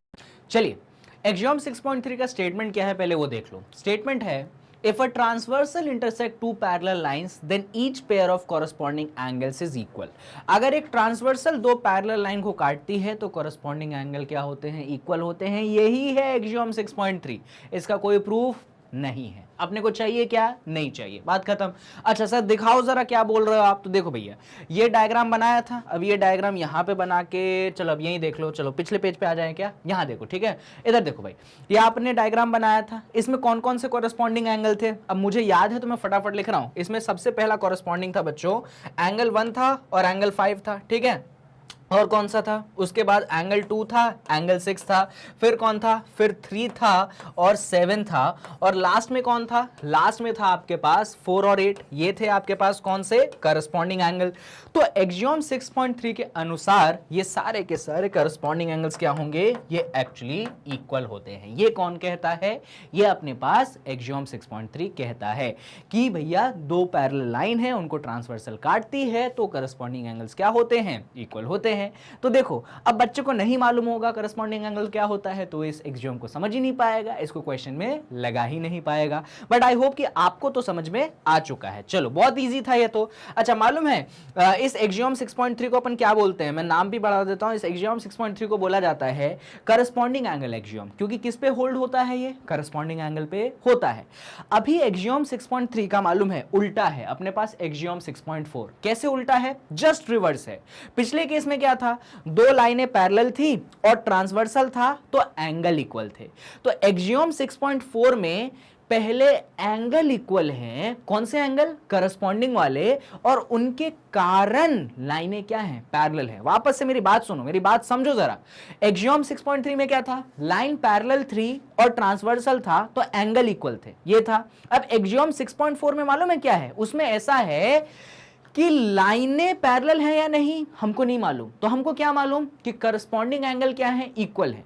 तो अगर करस्पॉन्डिंग एंगल इक्वल होते हैं तो लाइनों को मजबूरन क्या होना पड़ेगा, पैरेलल होना पड़ेगा। बात समझ रहे हो, पहले केस में ये बोला कि भैया लाइनें पैरेलल तो एंगल इक्वल। इस केस में क्या बोल रहे हैं 6.4 में कि अगर एंगल इक्वल करस्पॉन्डिंग वाले तो लाइनों को मजबूरन क्या होना पड़ेगा, पैरेलल होना ही पड़ेगा। और यही है इसका statement, if a transversal intersect two lines. अभी उसने ये नहीं बोला टू पैरेलल लाइन, वो तो मालूम नहीं, उसने ये बोला कि भैया अगर ट्रांसवर्सल ने दो लाइनों को किया intersect such that a pair of corresponding angle is equal. चार पेयर बनते हैं करस्पॉन्डिंग एंगल के। भाई एक लाइन, सुनो सुनो सुनो इधर देखो भाई, एक ट्रांसवर्सल जब दो लाइनों को इंटरसेक्ट करते हैं तो चार बनते थे पेयर। उन चार कॉरस्पॉन्डिंग में से अगर एक भी पेयर कॉरस्पॉन्डिंग का इक्वल हो गया, यानी कि मान लो 1 और 5 था, ठीक है, बाकी का टेंशन मत लो, उसने बोला कि 1 और 5 करस्पॉन्डिंग क्या है, इक्वल है, तो लाइनों को मजबूरन कैसा होना पड़ेगा, पैरेलल होना ही पड़ेगा। यही है आपका एक्सियोम 6.4। अंतर समझिए भैया, 6.3 में ये बोला कि लाइनें पैरेलल तो एंगल बराबर, ठीक है, चारों के चारों पेयर ऑफ कॉरस्पॉन्डिंग एंगल बराबर। एक्सियोम 6.4 ये बोल रहा है कि अगर तुम्हारे चार पेयर में से चार करस्पॉन्डिंग एंगल बनते हैं, उसमें से अगर एक भी पेयर इक्वल हुआ, एक भी, चारों की तो बात ही नहीं कर रहा वो, एक भी पेयर इक्वल हुआ तो तुम्हारे लाइनों को मजबूरन क्या होना पड़ेगा, पैरेलल होना पड़ेगा। बहुत इंपॉर्टेंट था, इसको समझाने के लिए डायग्राम वगैरह की उतनी जरूरत है नहीं। अपन आते हैं थ्योरम 6.2 पे, थोड़ा फटाफट करते हैं काम, निपटाते हैं इसको। थ्योरम 6.2 कहता है if a transversal intersect two parallel line then each pair of alternate interior angle is also equal. कुछ समझ में आया, नहीं समझ में आया, सुनो भैया, ये कहता है थ्योरम, तुम्हारा कौन सा नंबर था यार थ्योरम का, मैं भूल ही गया, थ्योरम कौन सा था 6.2। थ्योरम 6.2 बच्चों ये कहता है कि जब दो लाइनें पैरेलल होती हैं और ट्रांसवर्सल बनता है तो अल्टरनेट इंटीरियर एंगल क्या होते हैं, इक्वल होते हैं। यानी कि यहां पे मालूम है एंगल 3 और एंगल 6 क्या होंगे, इक्वल होंगे, क्योंकि ये क्या थे, अल्टरनेट थे, पढ़ाया था। अब थोड़ी समझाऊंगा बार बार कि क्यों अल्टरनेट है, समझा चुका हूं अच्छे से। सिमिलरली यहां पे जो एंगल 4 और एंगल 5 है ये भी क्या है, अल्टरनेट है, तो क्या होंगे भैया, इक्वल होंगे। तो ये थ्योरम जो 6.2 पढ़ा अपन ने उसके हिसाब से अगर दो लाइनें पैरेलल हैं, उन पे ट्रांसवर्सल बना है, तो आपके अल्टरनेट इंटीरियर एंगल्स क्या होंगे, इक्वल होंगे ही होंगे। ये उनकी मजबूरी है और उनको होना पड़ेगा इक्वल। तो इस बात को भी अपन क्या करेंगे, ध्यान रखेंगे। और इसी थ्योरम का, इसको मिटा देते हैं जरा, कहाँ गया, मिट क्यों नहीं रहा भाई, अरे कुछ और तो नहीं मिट गया, रुको ऐसे ही मिटा देते हैं, हटाओ, हाँ अभी सही है। अच्छा, इसी थ्योरम का 6.2 का कन्वर्स यानी कि उल्टा क्या है, देखो 6.2 में क्या बोला था अपन ने, 6.2 में ये बोला था कि लाइनें पैरेलल तो अल्टरनेट इक्वल। अभी 6.3 में क्या बोलते हैं अपन कि अल्टरनेट एंगल इक्वल तो लाइनें क्या, पैरेलल। यानी कि वो जो एक्सियोम में हुआ था ना, ऐसा ही खेल है। यानी कि इसने ये बोला if a transversal intersect two line such that a pair of alternate interior angle is equal then the two lines are parallel। भाई आपके पास अगर दो लाइनें हैं, ठीक है, हमको नहीं मालूम वो पैरेलल हैं या नहीं है, लेकिन अगर उनके अल्टरनेट इंटीरियर एंगल, दो पेयर बनते हैं, है ना, एक कौन से दो पेयर बने थे ना, भूल तो नहीं गए, एक पेयर बना था 3 और 6, दूसरा पेयर बना था 4 और 5। इन दोनों पेयर में से अगर एक भी पेयर ऑफ एंगल इक्वल है तो लाइनों को मजबूरन क्या होना पड़ेगा बच्चों, पैरेलल होना पड़ेगा। ऐसा कौन कहता है, थ्योरम 6.2 6.3 कहता है। तो अपन को याद रखनी है, ये बात भूलनी नहीं है कि भैया थ्योरम 6.2 के अनुसार अगर लाइनें पैरेलल तो अल्टरनेट इंटीरियर एंगल्स कैसे, इक्वल। थ्योरम 6.3 के अनुसार अगर अल्टरनेट इंटीरियर एंगल इक्वल तो लाइनें क्या, पैरेलल रहेगी। बात ध्यान, भूलेंगे तो नहीं अपन, बढ़िया। अच्छा, दोनों पेयर इक्वल होने की जरूरत नहीं, अगर एक ही पेयर इक्वल हो गया तो भी लाइनें क्या, पैरेलल। चलो ठीक है। थ्योरम 6.3 के बाद आता है 6.4, ये कहता है if a transversal intersect two parallel line then each pair of interior angle on the same side of transversal is supplementary. समझिए समझिए समझिए, बहुत सिंपल सी चीज है, यहां पे खाली स्थान है तो दिखाता हूं। सुनिए, आप जब बनाते हैं दो लाइनें पैरेलल और एक बनाते हैं ट्रांसवर्सल, मैंने आपको ऑल्टरनेट इंटीरियर तो बता दिया, को इंटीरियर एंगल या interior angle on the same side of transversal बताया था। हाँ सर आपने बताया था। कौन कौन होते हैं, तो सर एक 3 और 5 होते हैं, ये दोनों क्या होते हैं, ये दोनों interior angle on the same side of transversal या को इंटीरियर। एक और पेयर है ये 4 और 6, ये भी क्या है, ये भी भैया alternate interior angle on the same side of transversal होते हैं या को इंटीरियर होते हैं। मालूम है ये दोनों एंगल, ये वाला जो पेयर है और ये वाला जो पेयर है बच्चों, ये सप्लीमेंट्री है। सप्लीमेंट्री है इसका मतलब इन दोनों का सम क्या, इन दोनों का सम 180 आ जाएगा। ये दोनों भी क्या है, सप्लीमेंट्री है, यानी कि इन दोनों का सम भी कितना, 180 डिग्री आ जाएगा। बात समझ में आई। जब भी को इंटीरियर एंगल्स बनते हैं तो उनका सम कितना होता है भैया, 180 डिग्री होता ही होता है। भूलना नहीं है अपने को, याद रखना है कि भैया कॉन्जिक्यूटिव इंटीरियर एंगल का सम कितना होता है, 180 होता है। चलो बढ़िया, सिंपल सी चीज थी यार, कौन सी बड़ी बात थी। तो ये कौन सा थ्योरम हो गया, ये 6.4 वाला थ्योरम हो गया, जितना मुझे लगता है वही है ना, और कोई तो नहीं है। इसको मिटाओ पहले, इसको मिटाओ। 6.2 पढ़ लिया, 6.3 पढ़ लिया, हाँ ये 6.4 हो गया। और अब आता है 6.5। मालूम है 6.5 क्या आता है, बहुत सिंपल बात कहता है, 6.4 की उल्टी बात कहता है। 6.4 में क्या बोला कि भैया लाइनें पैरेलल तो को इंटीरियर एंगल का सम कितना, 180। तो ये क्या बोलेगा कि अगर को इंटीरियर का सम 180 तो लाइनें कैसी, पैरेलल। ये क्या बोल दिया सर आपने, तो सुनिए भैया, मान लीजिए इधर आ जाइए, इधर आ जाइए, खाली स्थान पे आइए ना, इधर आइए भैया। देखिए अभी मेरे को मान लो ऐसा नहीं दिया है, ये नहीं दिया है कि लाइनें क्या है, पैरेलल है, ऐसा नहीं दिया, मेरे को नहीं मालूम। पर मालूम है उसने क्या दे दिया, उसने दे दिया कि भैया यहां पे दो पेयर बनते हैं को इंटीरियर के, एक दफा इस तरफ एक दफा इस तरफ, तो दोनों पेयर में से कोई सा भी एक पेयर, जरूरी नहीं है कि दोनों पेयर में से कोई सा भी एक पेयर, मान लो तुम्हारे पास 3 और 5 की बात चल रही है, अगर इन दोनों का सम 180 हो गया, अगर ये दोनों सप्लीमेंट्री हो गए, यानी कि बच्चों ये दोनों लाइनें कैसी होनी पड़ेंगी, इनको पैरेलल होनी पड़ेंगी। बात समझ में आई आपको। ये है आपका कौन सा थ्योरम, 6.4 था कि 5 था, जो भी नंबर था, अभी दिखा दूंगा कौन सा नंबर था, मैं भूल जाता हूं, पर आपको याद रखना है थ्योरम का नंबर के साथ, बहुत जरूरी है। तो जब भी या तो 3 + 5 180 कर दो, या तो 4 + 6 180 कर दो, दोनों में से कोई सा भी एक पेयर चलेगा। अगर उनका सम 180 है, अगर वो सप्लीमेंट्री है, तो लाइनें कैसी हैं, पैरेलल है। ध्यान रखेंगे अपन ये बात, भूलेंगे तो नहीं, बढ़िया।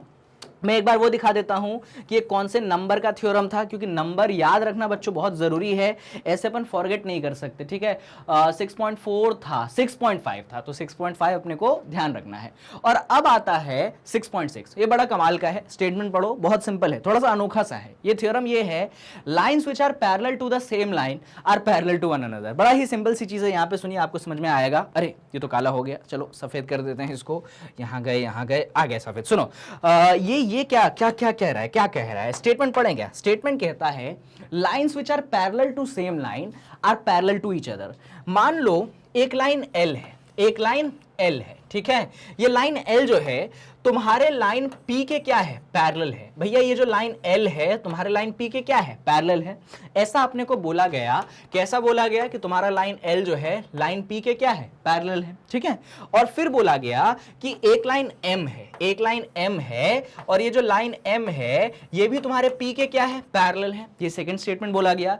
एक लाइन L है वो तुम्हारे P के पैरेलल है, एक लाइन M है वो भी तुम्हारे P के पैरेलल है। इसका मतलब क्या है, इसका इसका मतलब ये है कि ये जो लाइन L है और ये जो लाइन M है, ये आपस में क्या है, ये आपस में पैरेलल है।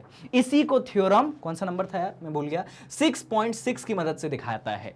Lines which are parallel to same line are parallel to one another. भैया L भी पैरेलल है P के, M भी पैरेलल है P के, इसका मतलब L और M भी आपस में पैरेलल होंगी ही होंगी। यही सिखलाता है हमको कौन, थ्योरम 6.6। क्लियर है, कोई परेशानी नहीं। अच्छा, यहां पे एक नोट है, the property above can be extended to more than 2 line. सही बात है, जरूरी नहीं है कि ये 2 लाइनों पे बात हो। अगर किसी ने बोला भैया 3 लाइनें हैं, वो तीनों की तीनों लाइनें किसी एक लाइन के पैरेलल हैं, तो तीनों की तीनों लाइनें कैसी होंगी, आपस में पैरेलल होगी।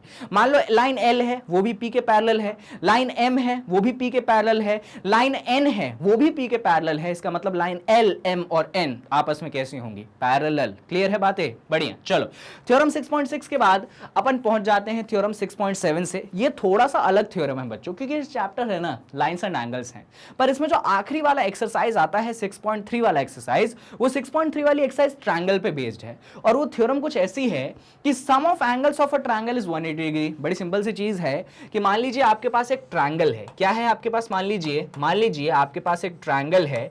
इस ट्रायंगल में 3 एंगल है, एक एंगल A है, एक एंगल B है और एक एंगल क्या है, C है। तो जब आप इन तीनों को जोड़ते हैं तो आपको कितना मिलता है, आपको 180 डिग्री मिलता है।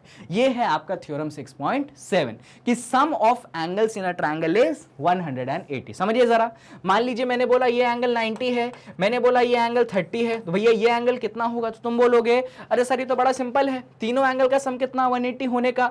ये A आपने 90 बोल दिया, B आपने 30 बोल दिया, तो अगर हमको C नहीं मालूम है पर तीनों का सम कितना है 180, 90 प्लस 30 120, सो 120 प्लस एंगल C बराबर कितना 180। अगर 120 को अपन उस तरफ भेज दें तो एंगल C की वैल्यू कितनी 180 डिग्री माइनस 120 डिग्री, यानी कि एंगल C की वैल्यू कितनी हो गई भैया 60 डिग्री हो गई। तो इस तरीके से लीजिए, एक तरीके से मैंने क्वेश्चन भी करवा दिया आपको, ऑल्दो ऐसा सिंपल सा क्वेश्चन एग्जाम में MCQ में ही आता है, उससे ऊपर नहीं आता है। पर अपने को ये बात ध्यान रखनी है कि दुनिया में कोई सा भी ट्रायंगल, बच्चों ये जो थ्योरम 6.7 है दुनिया के हर एक ट्रायंगल पे एप्लीकेबल है। दुनिया में कोई सा भी ट्रायंगल हो, उसमें जो तीनों एंगल हैं उन तीनों एंगल का सम 180 डिग्री होगा ही होगा, कंपलसरी होगा। ये रूल कभी भी चेंज नहीं होता है, तो इस चीज को जरा ध्यान रखिएगा। चलिए, तो ये था थ्योरम 6.7 और एक 6.8 है। If the side of a triangle is produced then the exterior angle so formed is equal to sum of 2 interior opposite angle. इसको समझ लीजिए, बड़ा इंपॉर्टेंट थ्योरम है और ये समझने में बच्चों को बड़ी दिक्कत होती है। मान लीजिए ये आपके पास एक ट्रायंगल है, ये A है, ये B है, ये C है, ठीक है। सुनिएगा, ये नीचे वाला साइड ले लीजिए, मान लीजिए अभी के लिए आपने इसको एक्सटेंड कर दिया। क्या कर दिया आपने, इसको एक्सटेंड कर दिया, ठीक है सर, कर दिया एक्सटेंड। जब आपने इसको एक्सटेंड किया तो एक एंगल बाहर की तरफ बना, हाँ सर बना। मान लो इस एंगल का नाम दे दो तुम D। क्या नाम दे दो, एंगल का नाम तुम दे दो D। भाई दे दो नाम D, दे दिया हमने नाम D। तो ये कौन सा एंगल है, ये एक्चुअली बच्चों एक्सटीरियर एंगल है। कौन सा एंगल है बच्चों, ये एक्चुअली आपके पास एक्सटीरियर एंगल है। क्यों एक्सटीरियर एंगल है, अरे यार ट्रायंगल के बाहर, जो एंगल ट्रायंगल के बाहर है वो एक्सटीरियर, जो एंगल ट्रायंगल के अंदर है वो इंटीरियर। क्लियर है बात। तो हमने क्या किया, हमारे पास एक ट्रायंगल था, उसके एक साइड को क्या कर दिया हमने, एक्सटेंड। जो बाहर वाला एंगल बना वो कौन सा एंगल बना, एक्सटीरियर एंगल। अभी इस एक्सटीरियर एंगल के लिए अपने को 2 एंगल चूज करने हैं जो कि होने चाहिए इंटीरियर। मेरी बात सुनना, इस बाहर के एक्सटीरियर के लिए अपने को 2 एंगल चूज करने हैं जो कि होने चाहिए क्या, इंटीरियर। तो तुम बोलोगे अरे सर एक एंगल मेरा मन है बच्चों छोड़ दूं। कौन सा एंगल छोड़ना चाहते हो सर आप, बच्चों मैं ये वाला एंगल नहीं लेना चाहता। कौन सा वाला एंगल नहीं लेना चाहता, ये वाला एंगल नहीं लेना चाहता। क्यों नहीं लेना चाहता, सर ये इंटीरियर नहीं है क्या, है तो यार इंटीरियर, ट्रायंगल के अंदर है तो इंटीरियर, पर यार इसके साइड में हो गया ना ये वाला एंगल, इसलिए मुझे नहीं चाहिए। क्यों नहीं चाहिए, क्योंकि ये इसके साइड में हो गया इसलिए मेरे को नहीं चाहिए। ऐसे याद रखे सर हम, हाँ ऐसे याद रखो, तभी एग्जाम में थ्योरम का यूटिलाइजेशन कर पाओगे, वरना तुम इंटीरियर के नाम पे ये वाला लिख देते हो और फिर तुम्हारा आंसर गलत हो जाता है। तो कौन सा इंटीरियर में बच्चों अपन नहीं लेंगे, जो अपन ने देखो एक कायदे से सुनो, पहली बात सुनो, इंटीरियर का मतलब समझो, वरना आधे तुम में से ये सोच रहे होंगे इंटीरियर होता क्या है। यार देखो, जो एंगल ट्रायंगल के बाहर बना है वो एक्सटीरियर है, ये एंगल और ये एंगल जो पर्पल से बनाया मैंने ये इंटीरियर है, क्योंकि ये ट्रायंगल के अंदर है। और इसमें से भी मैंने क्या बोला कि इस एक्सटीरियर के लिए एक इंटीरियर कंसीडर अपने को नहीं करना है। कौन सा नहीं करना है? तो बच्चों ये वाला जो इंटीरियर है ना, इसको कंसीडर मत करना। क्यों मत करना? क्योंकि इसके साइड में था ना, इसलिए मत करना। इंटीरियर है माना, पर तुम मत कंसीडर करना। तो सर थ्योरम क्या है? थ्योरम ये है, ये बना एक्सटीरियर है ना, ये बना एक्सटीरियर, और इस एक्सटीरियर के लिए ये बनता है एक इंटीरियर एंगल ए, एक ये बनता है इंटीरियर एंगल बी। आपका एक्सटीरियर है डी, तो आप कह सकते हैं angle A plus angle B बराबर एंगल डी। क्या कह सकते हैं आप? Angle A plus angle B बराबर angle D. Sum of interior angle equal to exterior angle. क्या बोलते हैं बच्चों? हम बोलते हैं sum of interior angle equal to exterior angle. क्या बातों का ध्यान रखना है कि जब हमने एक्सटीरियर लेना है तो ट्रायंगल के बाहर होना चाहिए। कैसे फॉर्म होगा? तो बेस को एक्सटेंड करके फॉर्म होगा, तो बाहर वाला बनेगा एक्सटीरियर, उसके साइड वाला इंटीरियर नहीं लेना है, बाकी दोनों को लेना है। उनको जब जोड़ेंगे तो एक्सटीरियर मिलता है अपने को। बहुत इंपॉर्टेंट थ्योरम है, बच्चे बहुत ज्यादा कंफ्यूज होते हैं, पर मैंने बेस्ट पॉसिबल कोशिश की है आपको समझाने की। सर क्या सिर्फ एक ही एक्सटीरियर बन सकता है, कोई और नहीं बन सकता है क्या? बच्चों 6 एक्सटीरियर एंगल बन सकते हैं, पर मैं 6 के 6 नहीं बना के दिखाऊंगा आपको, पर मैं थोड़ा सा आपको दिखाता हूं कि देखिए और कैसे आप इसको अप्लाई कर सकते हैं। देखिए इधर देखिए, जरा ध्यान से देखिएगा। मान लीजिए ए है, ये बी है, ये सी है। आपने क्या बोला था मैंने? भाई ट्रायंगल के साइड को एक्सटेंड करना है। क्या करना है? ट्रायंगल के साइड को एक्सटेंड करना है और एक्सटीरियर एंगल बनाना है। तो अभी आपने बीसी वाले साइड को एक्सटेंड कर दिया था। ऐसा करते हैं अपन, AB वाले साइड को एक्सटेंड कर देते हैं। कौन से वाले साइड को? AB वाले साइड को एक्सटेंड कर देते हैं। अभी भी बनेगा एक्सटीरियर। हाँ जी सर, ये वाला बन गया एक्सटीरियर। क्या नाम रखना है? D नाम रख दूं? E नाम रख देता हूं। क्या नाम रख देता हूं? E नाम रख देता हूं। तो ये अगर एक्सटीरियर है तो इसके लिए इंटीरियर तो 1 2 3, अरे भाई इंटीरियर तो 1 2 3 3 इंटीरियर। कौन सा नहीं लेंगे? जो साइड में आता है, यानी कि ये वाला नहीं लेंगे। कौन सा लेंगे? ये दोनों लेंगे। कौन सा है ये? ये है एंगल ए, ये है एंगल सी। क्या बनेगा थ्योरम? कि सर जब इंटीरियर को जोड़ते हो तो एक्सटीरियर बनता है, यानी कि सर जी जब आप एंगल ए और एंगल सी को जोड़ते हो तो कौन सा एंगल बनता है? एंगल ई बनता है। ये है sum of interior angle equal to exterior angle. I hope कि मैंने आपको कॉन्सेप्ट समझाने में कोई भी कमी नहीं छोड़ी है।